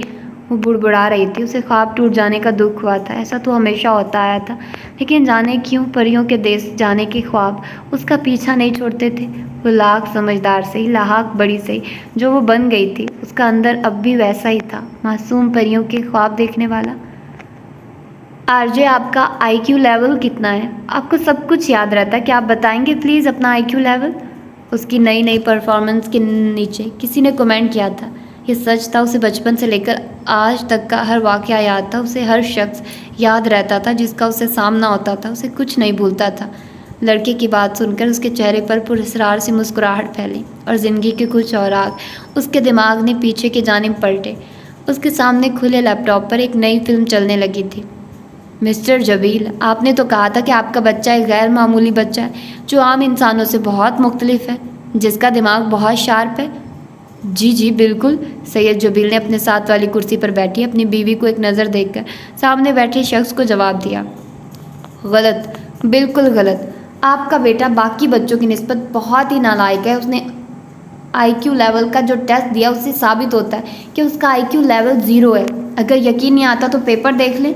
उस शख्स की बात सुनकर वो दोनों हैरान रह गए थे। स्कूल के प्रिंसिपल ने उन्हें मजबूर किया था कि वो आरजे का आईक्यू लेवल टेस्ट करवाएं और उसके बाद अगर चाहें तो उसे किसी और स्कूल में मुंतकिल करवा सकते हैं, लेकिन यहाँ तो उल्टी हो गया था। टेस्ट देखने के बाद से ये जबील को यकीन नहीं आ रहा था, जबकि आरजे पुरसकून सा बैठा था। जाने उसके दिमाग में क्या चल रहा था। दरअसल स्कूल का प्रिंसिपल और हर टीचर जो आरजे की क्लास में आता था वो उससे तंग था। फिलहाल वो गैर मामूली बच्चा था, लेकिन उसके सवालों ने टीचर्स का दिमाग हिला दिया था। प्रिंसिपल उस बच्चे को स्कूल से तो नहीं निकाल सकता था, इसलिए उसने आरजे के वालिदैन को नया मशवरा दिया था जो बुरी तरह नाकाम रहा था। मैं आ रहा हूँ प्रिंसिपल सर। आरजे आ रहा है, वो दिल ही दिल में बुड़बुड़ाया था। चलें बेटा, मिसिस जबील ने उठते अपने बेटे से कहा। Yes mom. वो आराम से खड़ा हो गया था। वो लोग ऑफिस से बाहर निकल आए थे जब वो एकदम रुका। मॉम, शामू का फ़ोन तो अंदर ही रह गया, मैं अभी लेकर आता हूँ। किस कमाल से वो बिना बताया शाम का फ़ोन उठा लाया था। इससे पहले कि मिसेस जबील को कुछ कहती वो अपना नन्हा सा हाथ छुड़ाकर ऑफिस की तरफ भागा। आरजे और कोई चीज़ भूल जाए, कमाल है, वो हैरान हुई। हेलो अंकल, वो उस शख्स के सामने जाकर खड़ा हो गया था। आपने अभी जो अंदर मिस से बातें की ना, वो सब इसमें रिकॉर्ड हो चुकी हैं। अगर आपने दोबारा सैयद जबील से कहा ना कि मैं नालायक हूँ तो मैं ये सबको सुनाऊंगा। आरजे ने अपनी जैकेट से फ़ोन निकालते हुए कहा, जो उसने मुश्किल से छुपाया था, जबकि सामने बैठे शख्स को कुछ समझ नहीं आया था। मैंने कहा ना मिस जिया, पैसे आपके अकाउंट में ट्रांसफ़र हो जाएंगे। मेरी वाइफ को पता नहीं चलना चाहिए। उसने बटन दबाकर रिकॉर्डिंग ऑन की, जिसे सुनकर उस शख्स के पसीने छूट गए थे। बेस्ट ऑफ लक अंकल, वो मुस्कुराता हुआ बाहर की जानिब आया था। वो आरजे था और इतनी आसानी से किसी को खुद को जानने का मौका नहीं दे सकता था। उसका दिमाग शैतान से ज़्यादा तेज़ी से काम करता था। शैतान भी जैसे आरजे का क्लास फेलो रहा था। वो होंठों के हिलने से जान लेता था कि दूर इंसान क्या बात कर रहा है। बताइए ना आरजे, आपका आईक्यू लेवल कितना है? मैं आपका इंटरव्यू अपने मैगज़ीन में छापना चाहता हूँ। 0, एक लफ्ज़ी जवाब देकर वो लैपटॉप बंद कर चुका था। उसे फिक्र नहीं थी सामने वाले बंदे को कितनी हैरत हुई थी। बस वो ऐसा था, बचपन के वाक़ये ने उसके होंठों पर मुस्कुराहट फैला दी थी। हर कोई उदास आंखें लिए फिरता है, हर कोई मोहब्बत का सजावार हो जैसे। तुम सोच नहीं सकती एला, आज मैं बहुत खुश हूँ। माही के हाथ शिद्दत जज्बात से कांप रहे थे। बताओ मैं अब क्या करूँ, कैसे उस शख्स से बात करूँ? माही की आवाज़ भरा गई थी। सामने लैपटॉप पर उस शख्स की तस्वीर चमक रही थी। कितनी मुश्किलों से ढूंढा था उसे माही ने। करना क्या पागल, सबसे पहले ऐड करो इन्हें, फिर बात कर लेना, एला ने मशवरा दिया। वो मुझसे बात तो करेंगे ना? माही को यकीन नहीं आ रहा था वो उसी शख्स का अकाउंट था, सैयद हशाम बिन जबील। हाँ, यही नाम था उस शख्स का जो सफ़ेद गल्फ लगे कपड़े पहने, भूरे रंग की चादर को कंधों पर फैलाए अपनी तमाम तर वजाहट के साथ बैठा था। वो बिना पलके झपकाए उसकी प्रोफाइल पिक्चर को देख रही थी।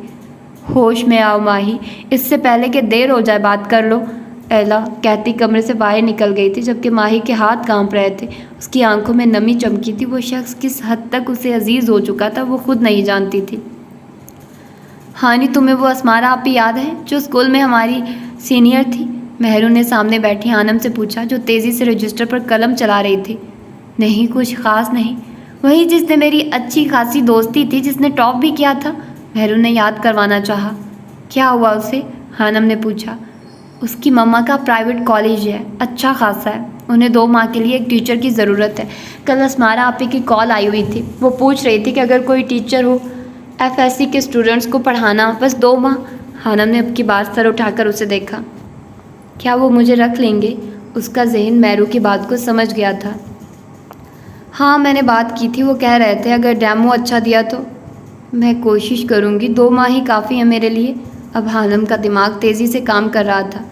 वैसे वहाँ सारे टीचर्स बहुत हाई क्वालिफाइड हैं, लेकिन अब उनकी भी मजबूरी है। और असमारा आपी मेरी बात भी मान लेती है, वो अपनी मम्मा को मना लेंगी। लेकिन तुम सोच समझ लो, 2 काम एक साथ कर लोगी? टाइमिंग क्या है कॉलेज की? हानम ने पूछा। सुबह 8 से 1 बजे तक। बस ठीक एकेडमी का टाइम दो, 2 बजे से शुरू होता है। बस 2 माह की तो बात है, मैं कर लूँगी कुछ ना कुछ। हानम के दिमाग से जैसे बहुत सा बोझ उतर गया था। अलबत्ता अब उसे एक नई फिक्र थी, पता नहीं उसे ये जॉब मिलती या नहीं। शाम आरजे को बुलाने उसके कमरे में आया था, लेकिन वो उसे वहाँ नज़र नहीं आया। वॉशरूम का दरवाज़ा बंद था और शावर की आवाज़ से उसने अंदाज़ा लगा लिया था कि वो अंदर था। अभी वो कुछ कहने वाले थे जब उसकी नज़र आरजे के मोबाइल पर पड़ी, जो ब्लंक कर रहा था। वो वाहिद शख्स था जो उसके फ़ोन को हाथ लगा सकता था। हशाम ने आगे बढ़कर फ़ोन उठाया और दूसरे ही पल उसे झटका लगा था, जैसे कोई करंट। हाँ, मोबाइल फ़ोन से। Don't touch my phone you bromides. Mobile की स्क्रीन से आवाज़ उभरी थी और उस पर लिखा भी चमक रहा था। एक बड़ा सा टाइगर मुंह खोले खा जाने वाली नज़रों से उसे घूर रहा था, जिसके मुंह में ये अल्फाज चमक रहे थे। क्या हुआ शामू काका, डर गए? अंदर से उसकी आवाज़ उभरी थी, जाने उसे कैसे पता चल जाता था। डूब के मर जाओ तुम, इंतहाई कोई जलील इंसान हो वैसे। हाँ, शाम को गुस्सा आ गया था, जबकि आरजे का कहका उभरा था। ब्रोमाइड साहब, क्या लेने आए हो मेरे कमरे? उसके ब्रोमाइड कहने पर हशाम मज़ीद तपा। तुम्हें पता भी है ब्रोमाइड का मतलब क्या है? ये तो तुम्हें पता होगा शामू काका, इंग्लिश लिटरेचर तो तुम पढ़ रहे हो। ब्रोमाइड्स का मतलब पुराने ख्यालात। क्या तुम्हें मैं पुराने ख्यालात का लगता हूँ? हशाम को उसका ब्रोमाइड कहना बुरा लगा था। इंसान है, इस बात का अंदाज़ा आप ओल्ड फैशन। जी बिल्कुल शामू काका, आप अपने कपड़ों से लगा लें। वो तरकी बतरकी जवाब दे चुका था, जबकि हशाम दांत भींच कर रह गया था। नहाकर जल्दी नीचे मरो, मदिया आई है, तुम्हें बुला रही है। मदिया हशाम की छोटी बहन थी जो डॉक्टर बन रही थी। वो कहकर रुका नहीं था, बल्कि कमरे से बाहर निकल गया था, क्योंकि आरजे से बहस करना फजूल था। रहने दो हानी, एक वक्त में तुमसे 2 काम नहीं होंगे, फिर तुम कहोगी कि पढ़ाई पर ध्यान नहीं दे पा रही। आसिया बेगम ने अपनी बेटी को समझाना चाहा था। वो तो वैसे भी नहीं दे पा रही अम्मा, फ़ायदा ही होगा ना मुझे, बस 2 महीने की तो बात है। हानी ने जवाब दिया। अच्छा है, जाने दें अम्मी, घर में रहकर भी तो इसने किताबें चाटनी है, बाहर निकलेगी, बाहर की दुनिया से मिलेगी, इसका गुस्सा भी कम होगा। माहम ने टांग अटकाई। हानम ने उससे खा जाने वाली नज़रों से घूरा। इसे छोड़ो, तुम खाना खाओ, इसकी तो आदत है बोलने की। आसिया बेगम ने अपनी हानम से कहा, जिसे बहुत जल्दी गुस्सा आता था। अलबत्ता वो गुस्सा दूसरों पर कम उतरता था, अंदर ही अंदर पीने की वजह से वो बहुत तल्ख हो गई थी। बस अम्मा, 2 माह 10,000 देंगे वो लोग। एक बार दाखला चला जाएगा और दूसरी दफ़ा की तनख्वाह में कोई मोबाइल लूँगी। इंटरनेट की बहुत ज़रूरत पड़ती है मुझे। आज 2 पूरी मेहनत करके गई थी। क्लास और प्रिंसिपल को उसका डेमो पसंद आया था। कल से वो बाकायदा अपनी टीचिंग का आगाज़ करने वाली थी। ये भी शुक्र है कि उन्होंने मुझे रख लिया, अगर इनकार कर देते तो क्या होता? रखते क्यों नहीं भाई? 30,000 जिस टीचर को देने थे उन्होंने अब उसके बदले उन्हें 10,000 में टीचर मिल गई है, कैसे न रखते? माहम बाज नहीं आती थी। तुम चुप करके बिस्तर लगा दो, मुझे नींद आई है बहुत। वहीं कर रही हूँ, देख तो लो पहले। हानम की बात पर बिस्तर लगाती माहम ने जवाब दिया था, जबकि हानम का दिमाग टीचिंग में उलझ कर रह गया था। उसे टीचिंग करना नहीं पसंद था, जबकि वक्त इंसान से क्या कुछ करवा लेता है। वो बस गहरी सांस लेकर रह गई थी। वो फुटबॉल लेकर सैयदों की हवेली से बाहर निकल आया था। अब उसका रुख ग्राउंड की तरफ था, जहाँ इलाके के लड़के फुटबॉल खेलते थे। अरे आरजे, आओ आओ, लड़कों ने उसे देखकर आवाज़ दी और वो मुस्कुराता उनकी तरफ बढ़ गया था। उसकी नज़रें एक इंसान को तलाश कर रही थी, जिसका कल मदीहा ने उसे बताया था कि जब वो घर आ रही थी ड्राइवर के साथ, तो एक लड़के ने बाइक पर उनका पीछा किया था और कुछ नाजेबा कलमात भी उछाले थे, ये जानने के बावजूद कि वो सैयद ख़ानदान की लड़की थी। जल्दी उसके कंप्यूटर से तेज़ चलते दिमाग ने उस लड़के को स्कैन किया और फिर वो फुटबॉल के साथ मैदान कूद पड़ा। कुछ देर नॉर्मल खेलने के बाद उसने लड़के का निशाना रखकर फुटबॉल को किक लगाई और मुंह पर दे मारा था, और फिर वो पागल हो गया था। वो सारे लड़के उसके पागलपन को देखकर भाग गए थे, जबकि वो बुरी तरह उस लड़के को हाथों और लातों से पीट रहा था। आरजे लड़के को बुरी तरह पीट रहा था। उसके इख्तियार में होता तो वो उस लड़के को जान से मार देता। देखने में वो दुबला पतला सा था अभी, लेकिन अपनी जिसामत के लिहाज से वो काफ़ी ताकतवर था। बड़े साईं जल्दी चलें, वो बाहर मैदान में। छोटे साईं, हवेली का मुलाजिम भागा भागा हशाम के पास आया था। क्या हुआ आरजे को? छोटे साईं के नाम पर हशाम के कान खड़े हुए। वो एक झटके से उठा। भूजी, बाहर साईं एक लड़के को मार रहे हैं, मुलाजिम फूली सांसों साथ मुश्किल से बोला था, और हशाम उसकी बात पूरी होने से पहले बाहर की तरफ भागा था। कुछ ही पल में वो मैदान में पहुंच गया था। वो लड़का नीचे पड़ा था, जबकि आरजे उसके मुंह पर घूंसे मार रहा था। आरजे, पागल हो गए हो, छोड़ो इसे। हशाम ने उसे पकड़कर लड़के से दूर किया, जिसके मुंह से अब खून निकल रहा था। आरजे की गिरफ्त से निकलने के बाद लड़का दर्द से करहा रहा था। मुलाजिम उसे उठाने के बाद वहाँ से निकल गया था। तुम्हारा दिमाग ख़राब हो गया, तुम पागल हो गए हो जाहिल इंसान। लड़के की हालत देखकर हशाम का दिमाग घुमा और उसने आरजे को ज़ोर से धक्का दिया था, जो खूनख्वार नज़रों से उस तरफ देख रहा था जहाँ मुलाजिम उस लड़के को लेकर गया था। क्यों मारा इसे? हशाम ने सवाल किया, जबकि आरजे ने अब हवेली का रुख कर लिया था। तुमसे पूछ रहा हूँ, जवाब दो। उसके जवाब न देने पर हशाम चिल्लाया, रिलैक्स शामू काका, बिला वजह क्यों चीख रहे हो? वो इतने पुरसकून अंदाज में बोला था जैसे कुछ हुआ ही नहीं, जबकि हशाम दंग रह गया था। मुझे वापस जाना है, देर हो रही है, पैकिंग भी करनी है, आ जाओ चाय पीते हैं, फिर मैं चला जाऊंगा और तुम्हें मौका नहीं मिलेगा। उसका अपना हाथ भी जख्मी हुआ था। वो हशाम को सुलगाता आगे बढ़ गया था, जबकि हशाम सर पीट कर रह गया था। हानम सुबह सुबह कॉलेज के स्टाफ रूम में बैठी थी। आज उसका पहला दिन था। वो बुरी तरह से घबरा रही थी, दिल ही दिल में दुआएं कर रही थी कि उसका पहला तजुर्बा कामयाब रहे। मिस हानम, आ जाइए, आपको आपकी क्लास दिखाऊं? कॉलेज की कोऑर्डिनेटर ने उससे पुकारा। वो संभलती उसे पीछे लपकी। ये FSC पार्ट 2 की क्लास है, आज से आप इन्हें केमिस्ट्री पढ़ाएंगी। वो दोनों क्लास में दाखिल हुई। क्लास में एक तरफ लड़कियां, जबकि दूसरी जानिब लड़के बैठे थे। वो खुद अभी छोटी थी, समझ नहीं आ रहा था कि वो लड़कों को कैसे कंट्रोल करेगी। स्टूडेंट्स, ये आपकी केमिस्ट्री की नई मैम है, अच्छे से खुशामदीद करो इन्हें। कोऑर्डिनेटर समिया ने उसका क्लास से तारुफ करवाया। उन्होंने केमिस्ट्री में मास्टर किया हुआ है। कोऑर्डिनेटर की इस बात पर वो बुरी तरह चौंकी। उसने झूठ बोला था, वो खुद अभी तालिब इल्म थी। वो पूछना चाहती थी कि उसका गलत तारुफ क्यों करवाया गया, लेकिन उसे मौका ही नहीं मिला। इससे पहले वो पूछती, समिया क्लास से जा चुकी थी। क्लास में मौजूद तलबा और तालबात उसे गौर से देख रहे थे। वो इतनी खुद एतमाद नहीं थी, और फिर ये मौका भी पहला था। वो काफ़ी घबरा रही थी। मैम, आपका नाम क्या है? एक लड़की ने पूछा था। उम्मे हानम, वो अपने आप को पूरा एतमाद बनाते हुए बोली थी। नाइस नेम मैम, लड़कों की तरफ से पहला कमेंट आया था। अल्लाह का नाम लेकर अब वो क्लास का तारुफ शुरू कर दिया था। मैंने पहले ही कहा था कि ये लड़का कोई ना कोई गुल खिलाएगा। ये इस लायक नहीं है कि इसे यहाँ बुलाया जाए। सैयद जबील काफ़ी गुस्से में थे। वो बेचैनी से ड्राइंग रूम में टहल रहे थे। सामने बेजान लकड़ी की बड़ी सी कुर्सी पर बरजमान थी। अगर वो लड़का मर जाता तो क्या जवाब देता मैं गाँव वालों को? ये सब आप लोगों के लाड प्यार का नतीजा है। बेजान खामोशी से उनकी बातें सुन रही थी। कोई तो वजह होगी ना जो उसने ऐसा किया। भला आखिर बेजान ने पहली बार कुछ कहा। वजह जो भी, इसे किसने ये हक दिया कि वो लोगों के सर फाड़ता फिरे? अब क्या जवाब दूँ मैं इसके माँ बाप को जो पंचायत बुलाने का कह रहे हैं? बाबा साईं, आप परेशान ना हो, मैं करता हूँ बात। वैसे भी इस लड़के ने गलत हरकत की। पहले शाम ने आगे बढ़कर उन्हें हौसला दिया। बेशक उसकी हरकत गलत थी, मैं खुद निमट लेता। ये कौन होता है मारने वाला? इस सारे वाक़े में मदीहा खामोश बैठी थी।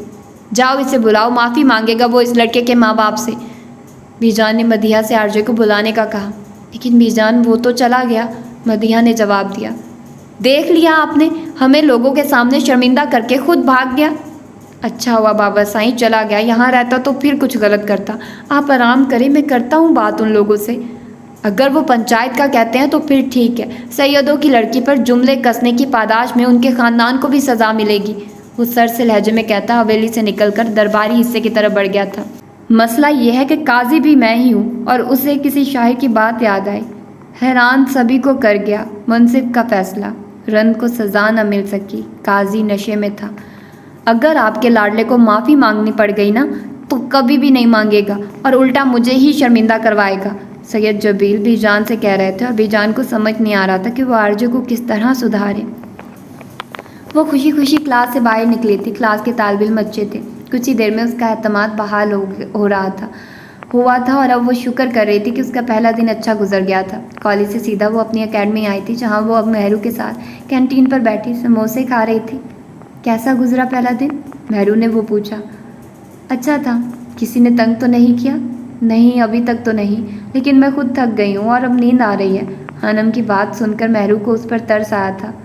कहा तो था सोच समझ कर फैसला करना।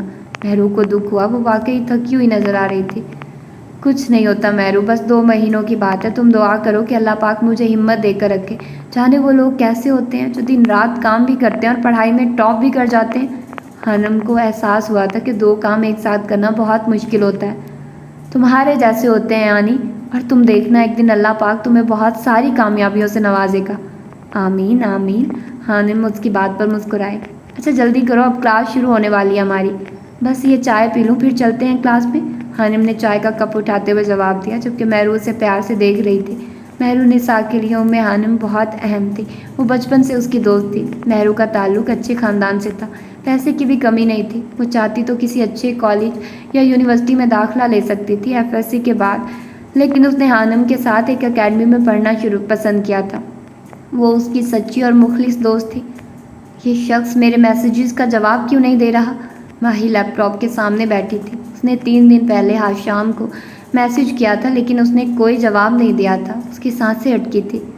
ऐसा कैसे हो सकता है कि माहीन हमदान किसी को मैसेज करे, वो शख्स इग्नोर कर दे, जवाब ना दे?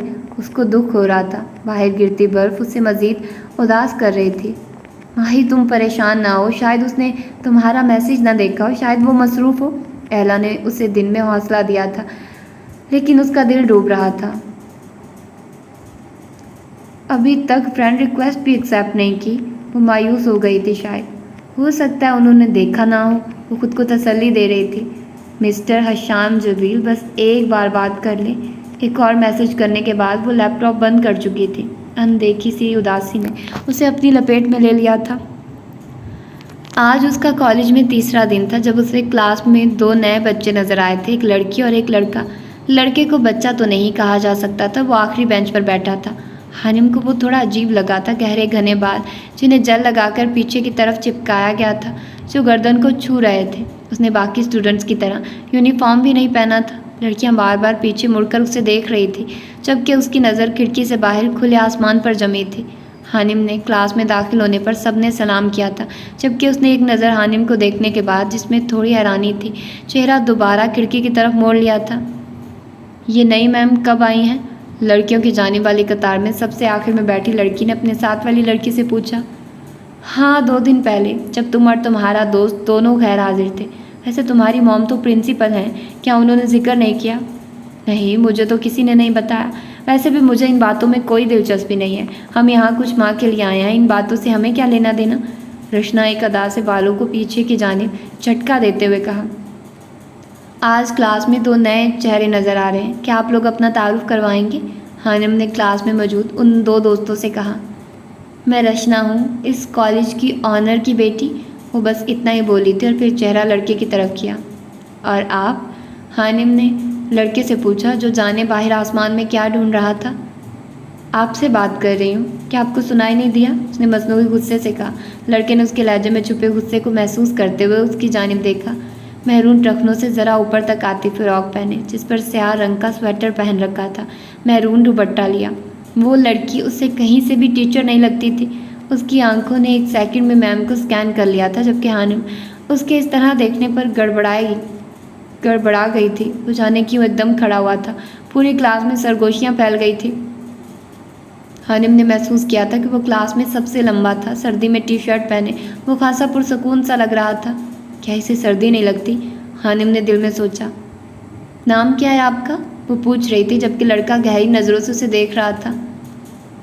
आंखें दो हैं मगर एक आता है नज़र, आंखों ही से सीख लीजिए ये तौहीद दिल बराना। Rohan Zabeel, Syed Rohan Zabeel. वो हानिम की आंखों में देखते हुए बोला था। उसकी आवाज़ काफ़ी रोबदार थी। Rohan Zabeel, Syed Rohan Zabeel. वो हानिम की आंखों में देखते हुए बोला था। उसकी आवाज़ काफ़ी रोबदार थी। मैम, ये आज क्लास में एक लड़की ने कुछ कहना चाहा था। जब रोहान ने घूर कर उसे देखा, उसकी ज़बान को वहीं ब्रेक लगी थी। ठीक है, आप बैठ जाइए, आज का लेक्चर शुरू करते हैं, हानिम ने सरसरी से अंदाज में कहने के बाद किताब उठाई, जबकि रोहान की सर निगाहें अब भी उसी पर जमी थी। ये पहली दफ़ा हुआ था कि उसे किसी ने खड़े होने और बैठने का हुक्म दिया था। वो अपनी जगह खड़ा रहा। जब हानिम ने उसे ऐसे ही खड़े देखा तो उसके चेहरे पर उलझन उभरी। और आपका तारुफ मिस? वो पूछ रहा था। उम्मे हानिम नाम है मेरा, और मेरा तारुफ इतना अहम नहीं है, आप बैठ जाइए। वो मुस्कुराई थी। रोहान को थोड़ा सा अजीब ताज्जुब हुआ था, या वो उसे वाकई नहीं जानती थी, या फिर जानबूझकर अनजान बन रही थी। पता है मैरू, आज क्लास में एक नया लड़का आया है। मतलब है तो पुराना ही, लेकिन पिछले दिनों वो गैर हाजिर रहा था, इसलिए आज ही मिला। फिर? मैरू ने सवालिया नज़रों से उसे देखा। अजीब इंसान है, एक तो इतना बड़ा होकर एफएससी में ही है अभी, और ऊपर से पूरे लेक्चर वो बाहर देखता रहा। लड़के जल्दी बड़े हो जाते हैं आनी, और शायद उसके साथ कोई मसला हो। मैरू की बात पर हानिम ने इस बात में सर हिलाया था। इंसानी जिस्म को पिघला देने वाली गर्मी पड़ रही थी। ऐसे लग रहा था जैसे आग बरस रही हो। प्यास से उसका गला खुश्क हो चुका था। दूर उसे एक दरिया नजर आया था। वो जलती तपती ज़मीन पर नंगे पांव चलती उस दरिया की तरफ बढ़ रही थी। पाँव में आभले पड़ गए थे, लेकिन प्यास की शिद्दत उसे आगे बढ़ने पर मजबूर कर रही थी। जैसे ही वो दरमियान के पास पहुंची थी, हवा में गर्मी की शिद्दत मज़ीद बढ़ गई थी। दरिया में नज़र पड़ते ही उसकी आंखें फटी की फटी रह गई थी। दरिया में पानी की जगह लावा बह रहा था। वो डर कर एक कदम पीछे हुई थी जब किसी ने उसे पीछे से धक्का दिया था, और वो आग में के उबलते दरिया में जा गिरी थी। आग ने जिस्म को जलाया तो चीख मारकर उठ बैठी थी। चेहरा पसीने से तरबतर था। मोटी रज़ाई में उसका दम घुट रहा था। क्या हुआ हानि, तुम ठीक हो? चीख की आवाज़ सुनकर आसिया बेगम उठ गई थी। अम्मा, वो अल्फाज उसके गले में दम तोड़ गए थे। कमरे में फैली ज़ीरो बल्ब की रोशनी में उसके चेहरे पर फैला खौफ उसकी माँ आसानी से देख सकती थी। क्या हुआ, कोई बुरा ख्वाब देख लिया क्या? आसिया बेगम ने पूछा। पानी खुश्क होते हलक के साथ वो बामुश्किल बोल पाई थी। कुछ सेकंड्स बाद ही पानी का ग्लास आसिया बेगम ने उसे पकड़ाया था, जो वो एक ही सांस में पी गई थी। कितनी बार कहा है कि इशा की नमाज़ पढ़कर सोया करो। काम और मसरूफियत अपनी जगह, लेकिन नमाज छोड़ना कहाँ की दानिशमंदी है? आसिया बेगम ने आयतल कुर्सी पढ़कर उस पर फूंकने के बाद कहा। वो आज काफ़ी थक गई थी। कॉलेज, अकेडमी और फिर अपनी असाइनमेंट बनाने के बाद उसमें हिम्मत नहीं थी कि वो उठकर इशा की नमाज़ पढ़े। शैतान ने गलबा पाया तो वो बिना नमाज पढ़े ही सो गई थी। अब डर कर उठ गई थी। कितनी ही देर लगी थी उसकी तेज़ चलती धड़कन को नॉर्मल होने में। अल्लाह मुझे माफ़ कर दे, आइंदा नहीं छोड़ूंगी नमाज। उसकी आंख से आंसू निकल आया था। ख्वाब ने बुरी तरह उसे डरा दिया था। शैतान ने बहका दिया और कुछ भी नहीं। सोचो मत और सो जाओ, अम्मा ने उसे प्यार करते हुए कहा था। वो जागती रही थी। सर्दियों की रातें वैसे भी लंबी होती हैं। पूरे 1 घंटे बाद उसकी आंख लगी थी। वो नहीं जानती थी कि इस ख्वाब का उसकी ज़िंदगी पर क्या असर पड़ने वाला था। पिछले कई दिनों से वो लड़की उसे लगातार मैसेजेस कर रही थी। हशाम उससे बात नहीं करना चाहता था, लेकिन उसकी मिन्नतें करने की वजह से आज वो उसे जवाब दे रहा था। जी बोलिए, मैं आपकी क्या मदद कर सकता हूँ? ठहरे हुए लहजे में पूछा गया था, जबकि माही तो खुशी के मारे बेहोश होने वाली हो गई थी। इतनी ही देर वो स्क्रीन पर उसके भेजे गए पैगाम को बेयकीनी से देखती रही थी, जबकि दूसरी जानिब वो बेजार से जवाब का मुंतज़िर था, क्योंकि माही हमदान मैसेज सीन करने के बाद गुंग बैठी थी। मैं आपसे दोस्ती करना चाहती हूँ। कितनी देर बाद कांपती उंगलियों से उसने टाइप किया था। कोई चाहत कोई मुसर्रत नहीं दरकार मुझे, तेरे बाद कोई मोहब्बत नहीं दरकार मुझे। ऐ नए शख्स, मैं भला तेरे किस काम आऊँगा। उदासी कर चुकी है अब तो मुकम्मल बर्बाद मुझे। हुआ करता था कभी मैं भी किसी आँख का तारा, अब तो इस शख्स का चेहरा भी नहीं याद मुझे। उसके हाथ में ही था मुझे अच्छा करना, कहाँ कर सकती है ये बहारें अब आबाद मुझे। ज़ेब हौसला देने वाले ये कहाँ जानते हैं, कितना दुख देता है ये मेरा दिल नाशाद मुझे। माजरत मोहतरमा, मैं औरतों से दोस्ती नहीं करता। माही के चेहरे का रंग उड़ा था। लेकिन क्यों, पूछ रही थी। क्योंकि मुझे ये ज़ेब नहीं देता। माही ने देखा था उसकी फ्रेंड लिस्ट में कोई लड़की भी ऐड नहीं थी। लेकिन मैं आपको जानती हूँ, आपको याद होगा, हम मिले थे पेरिस में एफिल टावर के पास। वो उसे कुछ याद दिलाना चाहती थी। नहीं, मुझे कुछ याद नहीं और अब आप मुझे डिस्टर्ब मत कीजिएगा। खुदा हाफिज़। वो अपनी बात करके उसकी सुने बिना ऑफलाइन हो जा चुका था, जबकि माही एक गहरा सांस लेकर रह चुकी थी। वो बात भी सुनना गवारा नहीं कर रहा था जिसके लिए वो मारी मारी फिर रही थी। उस दिन रोहान क्लास में देर से आया था, स्याह रंग का अपर पहने, जिसके हुड ने उसका आधा चेहरा छुपा दिया था। वो बिना इजाज़त लिए अंदर आया और अपनी जगह पर बैठ गया था। बैठते ही उसने चेहरा खिड़की की तरफ मोड़ लिया था, रोज़ाना की तरह। वो लेक्चर पर ध्यान बिल्कुल भी नहीं देता था। हानम को वो पहले दिन से ही किसी अमीर बाप का बिगड़ा हुआ लाडला लगा था। आप लेक्चर पर तवज्जो क्यों नहीं देते रोहान? तंग आकर वो उससे पूछ रही थी। रोहान ने हैरत से उसकी तरफ देखा। उसकी नज़रों में हमेशा की तरह सर्द मोहरी थी। क्योंकि आपने गलत फार्मूला लिखा है मिस। वो तंजिया मुस्कुराहट उसकी तरफ उछाल कर बोला था। हानिम ने गड़बड़ाकर बोर्ड को देखा था। वाकई उसका फार्मूला गलत था। पूरी क्लास उसे तवज्जो से सुन रही थी, लेकिन किसी को पता नहीं चला, और वो जिसने एक नज़र भी नहीं देखा था वो कैसे जान गया था? माजरत, हानिम ने फार्मूला दोबारा लिखा था। ऐसे मिस आपकी उम्र क्या है? रोहान की तरफ से पहला सवाल आया था। 19 साल और कुछ माह, वो सच बोल गई थी। मैट्रिक कब किया था आपने? दूसरा सवाल। तकरीबन 4 साल पहले। वो नासमझी से सवाल जवाब दे रही थी। हानम ने महसूस किया था उसकी आंखों में मकनातीसी कशिश थी जो उसे जवाब देने पर मजबूर कर रही थी। तो फिर आपने मास्टर कैसे कर लिया मिस? उसके सवाल पर हानम गड़बड़ा गई थी।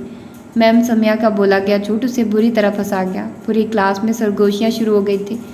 अब वो लोग जिन्हें खुद कुछ नहीं आता वो हमें पढ़ाएंगे। हत्ता कमेज़ लह जाता। हानम के चेहरे का रंग उड़ा था। उसे इस वक्त बहुत बुरा महसूस हो रहा था। उसने झूठ नहीं बोला था, लेकिन इल्ज़ाम उस पर आया था। वो पूरी मेहनत से लेक्चर तैयार करके आती थी। आज जाने कैसे फार्मूला गलत हो गया था, और आज रोहान जबील और आरजे उसे पकड़ चुका था। यहाँ से कल शुरू करेंगे। वो बैग उठाकर क्लास से बाहर निकल आई थी। क्लास का वक्त वैसे भी ख़त्म हो चुका था। 1-2 मिनट बाकी थे। उसे महसूस नहीं हुआ था कब उसकी आंखें नम हुई थी। वक्त ने उसे बहुत हसास बना दिया था और आरजे की बात उसके दिल पर लगी थी। वो तेज़ तेज़ कदम उठाती गेट की तरफ जा रही थी। एक आंसू उसकी आंख से गाल पर फिसला था, जिसे उसने हथेली से रगड़कर जल्दी से साफ किया था कि कोई देख न ले। ये रोहान जबील की वजह से उम्मे हानम की आंख में पहला आंसू आया था। जाने कुदरत ने आगे क्या लिखा था। वो अपने कपड़े बैग में रख रहा था जब दरवाजे पर दस्तक हुई। अरे बीजान, आप अंदर आइए, वहाँ क्यों खड़ी हैं? हशाम ने बीजान को दरवाजे में खड़ा देखा तो वह एहतराम के बाइस उनकी तरफ बढ़ा, हाथ पकड़ बेड पर लाकर बिठाया। हो गई तैयारी? बीजान ने मोहब्बत पाश नज़रों से उसे देखते हुए पूछा। जी बीजान, बस मुकम्मल हो गई है। वो मुस्कुराया था।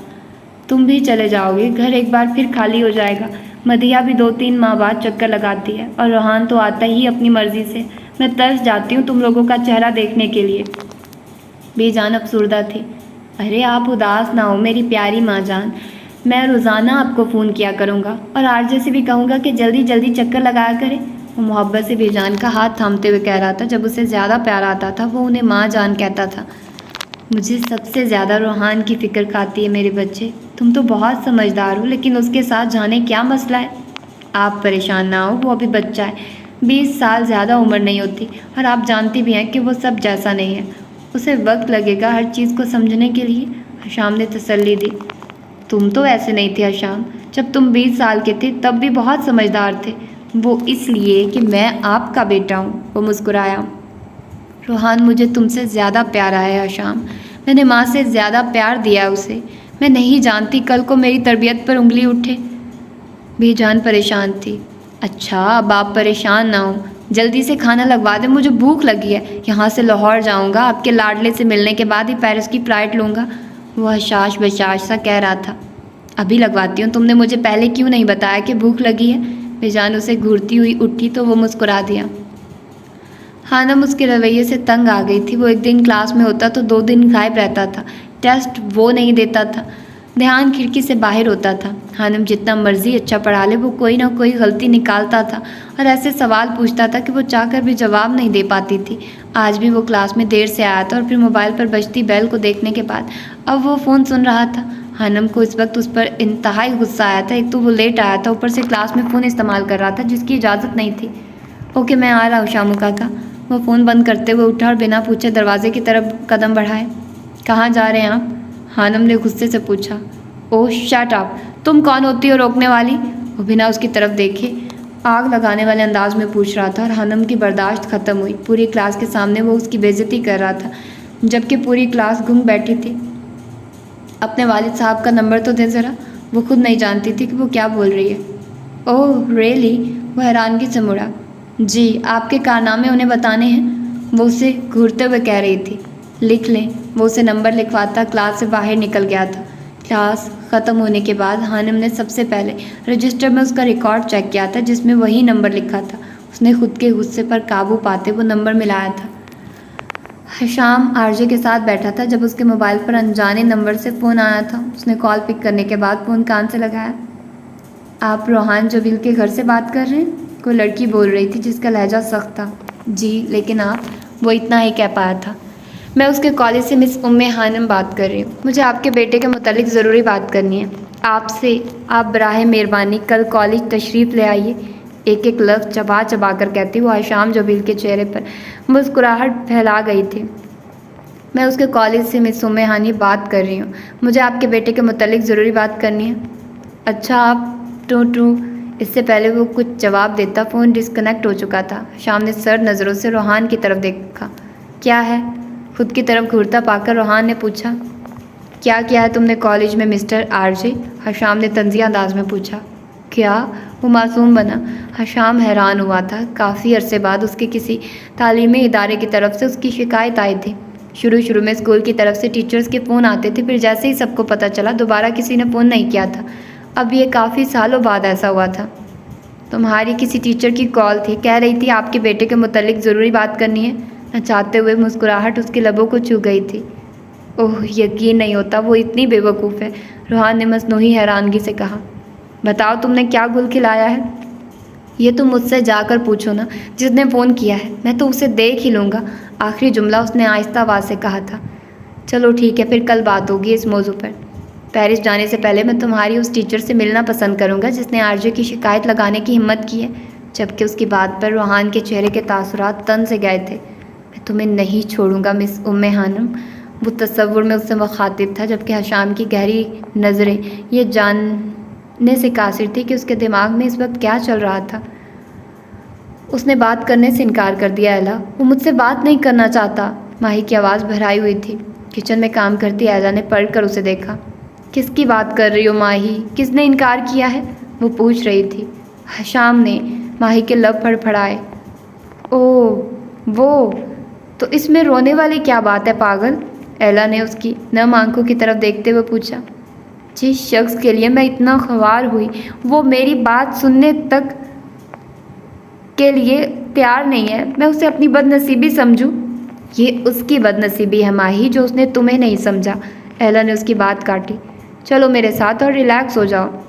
एला उसका हाथ पकड़ते हुए उसे ड्राइंग रूम में लाई और उसे सोफे पर बिठाया था। माही ने आंखों में आई नमी को ज़बरदस्ती मुस्कुराते हुए साफ किया था। तुम तो कहती हो ना कि वो सैयद ख़ानदान से है, एक आला ख़ानदान से, जिसका वक़ार बहुत ज़्यादा है। तो सोचो अगर वो फ़ौरन ही तुम्हारी बात मान लेता और तुमसे फ्लर्ट शुरू कर देता तो तुम्हें कैसा लगता? वो माही के घुटनों के पास बैठी पूछ रही थी। माही ने चौंक कर उसे देखा। बोलो, क्या अच्छा लगता तुम्हें? एला ने दोबारा पूछा। नहीं, माही ने नफ़ी में सर हिलाया। तो मिस माही खुश हो जाइए आप कि आपका दिल किसी सतई मर्द पर नहीं आया जो औरत देख कर ही मर जाता है, बल्कि शुक्र करो कि तुम्हारी पसंद आम नहीं है। एला ने उसका गाल थपथपाते हुए कहा। तो माही एकदम मुस्कुरा दी। एला की बातों ने उसे फिर से जिंदा दिल कर दिया था। एक नई उम्मीद की सहर उसके अंदर जाग गई थी। वाकई उसने इस पहलू पर नहीं सोचा था। अब मैं कॉफ़ी बना लूँ? एला ने सवाल किया। मेरे लिए भी, माही मुस्कुरा दी और एला ने देखा था उसके मुस्कुराने पर जैसे सारे रंग फिजा में बिखर गए थे। एक मस्बत उम्मीद इंसान को ऐसे ही ताज़ा दम कर देती है। वो स्टाफ रूम में बैठी टेस्ट चेक कर रही थी जब उसके मोबाइल पर बेल हुई थी। हानम ने मसरूफ़ से अंदाज में कॉल पिक की। हेलो मिस उम्मे हानम, उसके हेलो के जवाब में पूछा गया था। जी बोल रही हूँ, आप कौन? मैं हशाम जबील बात कर रहा हूँ। कल आपने रोहान जबील के सिलसिले में कॉल की थी और मिलने का कहा था। मैं इस वक्त कॉलेज के बाहर खड़ा हूँ, क्या आप इस वक्त मिल सकती हैं? भारी मर्दाना आवाज़ में पूछा गया था, अलबत्ता लहजे में शाइस्तगी थी। रूम में पीटीएम रूम में मैं आपको मिल जाऊंगी। जी जी, आप अंदर आ जाइए। वो टेस्ट उठाते हुए पीटीएम रूम की तरफ बढ़ गई थी, जबकि दूसरी तरफ से फ़ोन बंद कर दिया गया था। तकरीबन 5 मिनट बाद कमरे के दरवाजे पर दस्तक हुई थी। यस, वो बिना दरवाजे की तरफ देखे बोली थी। वो आज ही सारे टेस्ट चेक करना चाहती थी। एक्सक्यूज़ मी, मर्दाना आवाज़ पर हानिम ने सर उठाकर देखा था। अस्सलाम वालेकुम। वो यहाँ मिस उम्मे हानिम से मिलने आया था, क्या आप उन्हें बुला सकती हैं? वो सवालिया अंदाज में पूछ रहा था। सामने बैठी लड़की उसे कोई स्टूडेंट ही लगी थी। जी मैं ही हूँ उम्मे हानिम, आप बैठ जाइए प्लीज़। हानिम ने उसे मेज़ की तरफ दूसरी जानिब रखी कुर्सी की तरफ इशारा करते हुए कहा। इतनी छोटी सी टीचर? वो हैरान हुआ। क्या वाकई आप यहाँ टीचर हैं? वो ना चाहते हुए भी पूछ चुका था। जी, वो हल्का सा मुस्कुराई तो हशाम अपनी हैरानगी पर काबू पाते हुए सामने रखी कुर्सी पर बड़ा जमान हो चुका था। आप रोहान जबील के क्या लगते हैं? हानम ने टेस्ट एक तरफ रखते हुए पूछा, क्योंकि सामने बैठा इंसान बाप तो कहीं से नहीं लग रहा था। मैं हशाम बिन जबील हूँ, रोहान का बड़ा भाई। उसने कज़न कहना ज़रूरी नहीं समझा था। अब आप बताइए किस सिलसिले में मुझे यहाँ बुलाया गया और क्या किया है रोहान ने?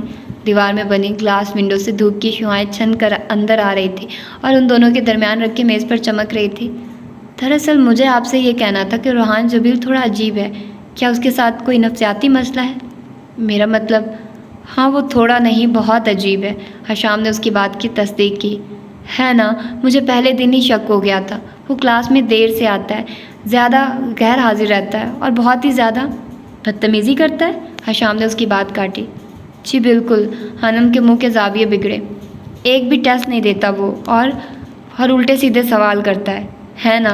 वो एक बार फिर उसकी बात पूरी कर चुका था। हानम की आंखों में हैरानी उभरी। आपको तो सब पता है। जाहिर सी बात है मिस उम्मे हानम, वो मेरा भाई है, 20 साल साथ रहा है। क्या मुझे नहीं पता होगा? वो न जाने क्यों इतना बोल रहा था। 20 साल? आजकल बच्चे 17 साल की उम्र में इंटर कर रहे हैं और वो 20 साल का होकर भी इंटर में ही घूम रहा था। हानम ने अपनी तरफ से बड़ी बात की थी और हशाम जबील ने मुश्किल से अपना कहका जब्त किया था। लगता है आपको किसी ने भी कुछ नहीं बताया और आप रोहान जबील के बारे में कुछ नहीं जानती। जी मैं समझी नहीं। हानम को वाकई कुछ समझ नहीं आ रहा था।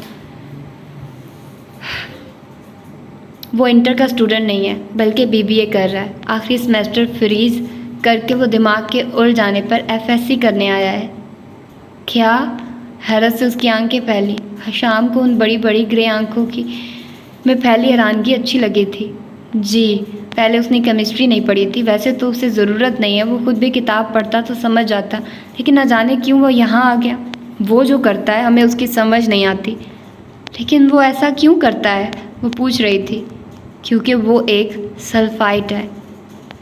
क्या आप जानती हैं कि सल्फाइट किसे कहते हैं? वो मेज़ पर थोड़ा झुककर राजदाराना अंदाज में पूछ रहा था। शाह जबील ख़ानदान पिछले कई सालों से मुल्तान में आबाद था। सैयद ख़ानदान होने के नाते पूरे इलाके में उन्हें इज़्ज़त की निगाह से देखा जाता था। जबील ख़ानदान के आबा व अजदाद ने लोगों के मसाइल को रूहानी तरीके से सुलझाया था। दूर दूर से लोग दुआओं के लिए वहाँ तशरीफ़ लाते थे और इसी तरह उनका सियासत में भी बड़ा नाम था। लोग उनसे अक़ीदत रखते थे। सैयद जबील के 2 बेटे थे, बड़ा ज़िया जबील और उससे छोटा हैदर जबील। दोनों भाइयों की शादी कम उम्र में ही एक साथ कर दी गई थी।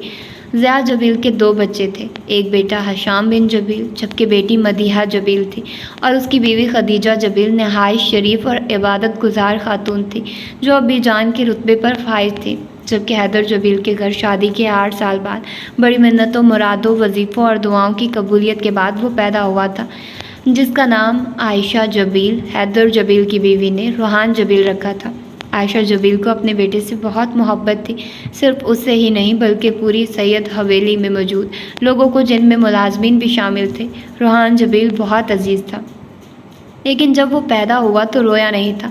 4 साल तक वो बोल नहीं पाया था।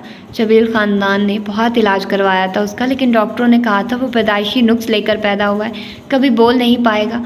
वो हर चीज़ का बहुत गहरी नज़रों से मुशाहिदा करता था। उसे गुस्सा बहुत आता था, शिद्दत जज्बात से उसकी आंखें सुर्ख अंगारा हो जाती थी।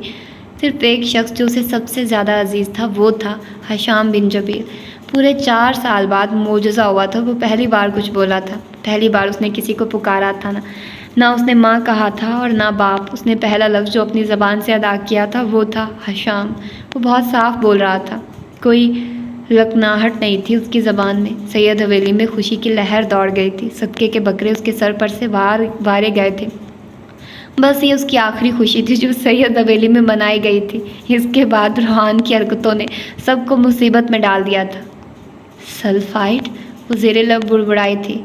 जी सल्फ़ाइड पढ़ा होगा आपने? हशाम ने पूछा। जी। उसे समझ नहीं आ रहा था कि वो क्या बोले। जी तो बस अब आपको अच्छे तरीके से सब समझ जाना चाहिए, और उसके रवैये की वजह से मैं आपसे माजरत करता हूँ। न जाने क्यों हशाम को एक अपनायत का एहसास हो रहा था। वो पिछले आधे घंटे से बहुत शाइस्ता अंदाज में उससे बात कर रहा था। जैसा रोहान ने कहा था कि वो बहुत नकचड़ी, मगरूर और बेवकूफ़ लड़की है, हशाम को वो वैसी नहीं लगी थी, बल्कि वो उसे बहुत समझदार और मासूम लग रही थी। धूप की शुआओं का रुख मेज़ से उम्मे हानिम की तरफ पलटा था। वो कुछ कहने लगा था जब एकदम खामोश हो गया था। हानिम ने कुछ देखने के लिए चेहरे का रुख खिड़की की तरफ किया था और शुआओं ने उसके चेहरे को छुआ था। उसकी थोड़ी सी अजीब सी रोशनी फूटी थी, जैसे कोई हीरा चमकता हो। हशाम की आंखें एकदम चंदिया सी गई थी। उसे समझ नहीं आया था कि ये क्या था, वो रोशनी कहाँ से आई थी। आपको माजरत करने की ज़रूरत नहीं मिस्टर जबील, मैं कोशिश करूँगी कि आज के बाद उसे नज़रअंदाज कर सकूँ। वो पेशा वराना अंदाज में मुस्कुराई थी, जबकि हशाम बिन जबील तो जैसे गुंग हो गया था। ठीक है, अब मेरी क्लास का वक्त है। बहुत बहुत शुक्रिया, आप मेरे बुलाने पर आए और मेरे नुक्ता नज़र को समझा। वो जैसे होश में आया था। जी ठीक है, आइंदा कोई मसला हो तो आप मुझे बता सकती हैं। मेरी भी फ़्लाइट है रात को, मुझे भी जल्दी जाना है। वो एकदम खड़ा हुआ था, जबकि हानम ने सिर्फ सर हिलाया था। खुदा हाफिज़, ज़बरदस्ती मुस्कुराया था और फिर दरवाजे की तरफ पलट गया। दरवाजे पर पहुंचकर वो रुका था। जाने क्यों पलटकर उसे देखा था जो सफ़ेद दुपट्टा लिए रोशनी में बैठी उसे हैरान कर गई थी। कोई चीज़ फिर चमकी थी उसके चेहरे पर। वो अजब कशिश का शिकार हुआ था। हानम ने जैसे ही उसकी तरफ देखा था वो फ़ौरन पड़ गया था। ये चमक बहुत सौ को आबाद करेगी और बहुत सौ को बर्बाद। दूर कहीं फ़कीर के कहे गए अल्फाज गूंजे थे। माही रोज़ाना उसकी प्रोफाइल चेक करती थी। Hashim Jabeel, travelling from Pakistan to Paris. वो उसका स्टेटस देखकर अपनी चीख नहीं रोक पाई थी। क्या हुआ माही, तुम ठीक हो?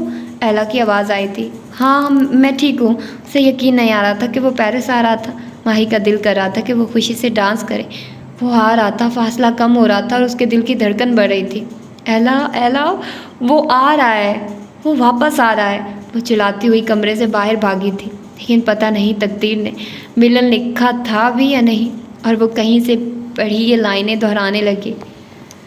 सुनो किस्सा सुनाता हूँ, तुम्हें एक सच बताता हूँ। मोहब्बत कब हुई मुझको, तुम्हें आगाज़े चाहत में मेरी गलती बताता हूँ। मैं टूटा दिल लिए एक दिन, हदें सब भूल के एक दिन, अचानक एक अजनबी चेहरा नज़र के सामने गुजरा। मेरी आँखों के रास्ते वो मेरे अंदर कहीं उतरा। मैं कैसे जान लेता कि वो मेरी जान ले लेगा, मुझे इस राह पर चलने पे फिर मजबूर कर देगा। वो रास्ता मेरे वजूद को गमों से माला माल कर देगा। मैं इसमें गुम होकर फिर सभी को भूल बैठा था। सगे सब अपने रिश्तों को मैं बेकार समझता था, कहीं पर छोड़ आया था मैं अपना आप सभी अपने।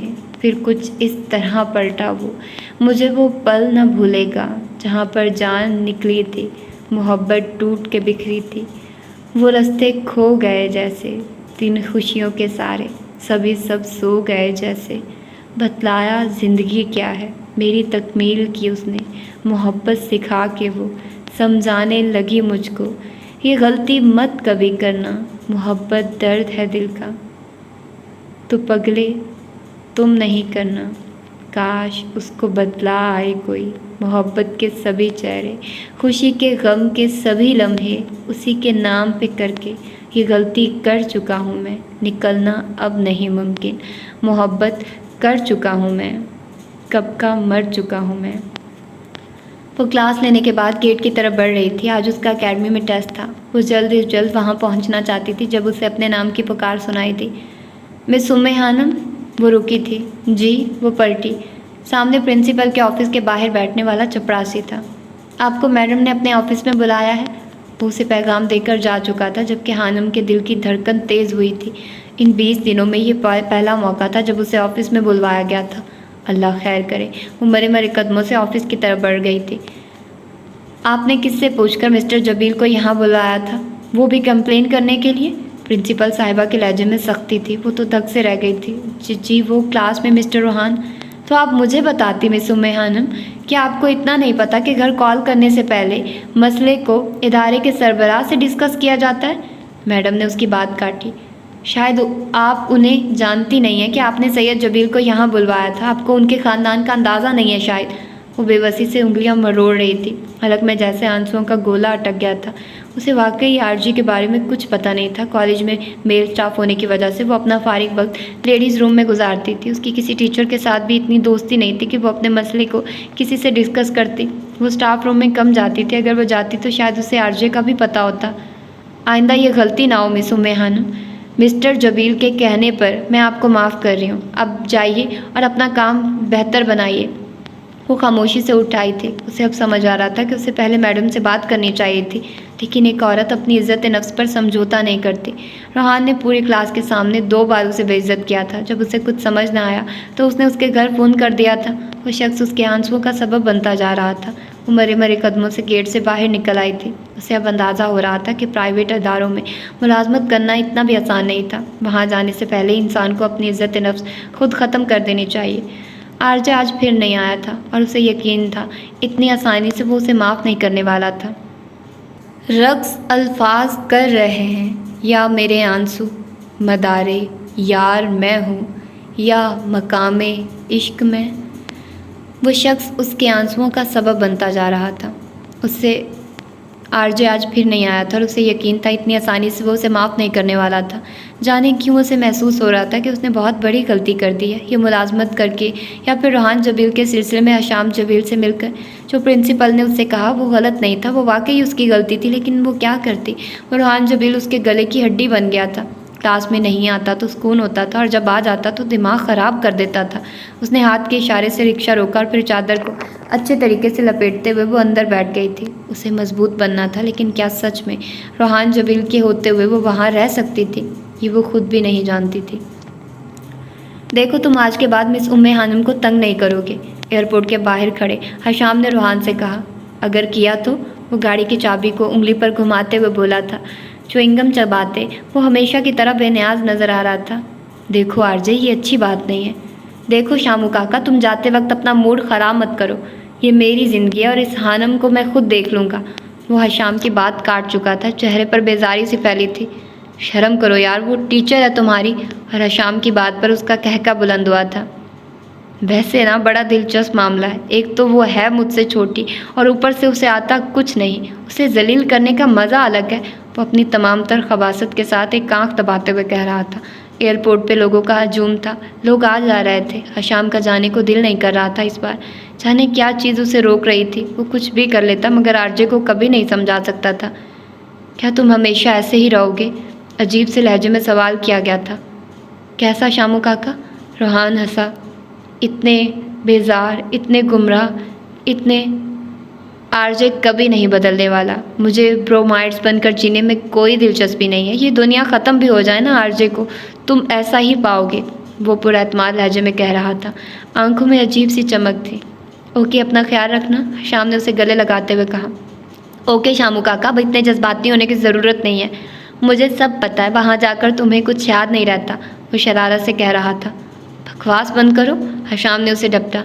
और फिर वो हज़ारों दुआएं आरजे के नाम करके जा चुका था। वो जानता था आरजे कभी महसूस नहीं होने देगा कि वो भी उसे याद करता है, इसलिए उसने पूछना कहना ज़रूरी नहीं समझा था। और ये है इसकी फ़र्स्ट एपिसोड। यकीनन बहुत अच्छी लगी होगी आपको। मैंने कोशिश की है कि मैं ज़्यादा से ज़्यादा फ़र्स्ट एपिसोड में आप लोगों को नावल प्रोवाइड कर सकूं, क्योंकि इस बेस पर ये इंसान जज करता है कि हमने इस नावल को पढ़ना या नहीं पढ़ना। और सेकेंडली मेरा खुद का भी यही था कि मैं इसको ज़्यादा से ज़्यादा पढूं ताकि मुझे खुद भी कुछ अंदाज़ा हो। शुरू में तो मुझे समझ नहीं आ रही थी कि कहानी क्या है, कौन है ये भाई आरजे, कौन क्या हो रहा है। तो अब समझ आ गई कि आरजे एक बिगड़ा हुआ लड़का है, सरदार टाइप ही है कुछ, समथिंग लाइक दैट। और लड़की बेचारी बहुत ही गरीब है। और देखते हैं क्या होता है। होप्स हो कि ये नावल बहुत अच्छा हो, क्योंकि मैंने इसकी तारीफ़ें बहुत ज़्यादा सुनी है। तो खैर मैंने इसीलिए स्टार्ट भी कर दिया था।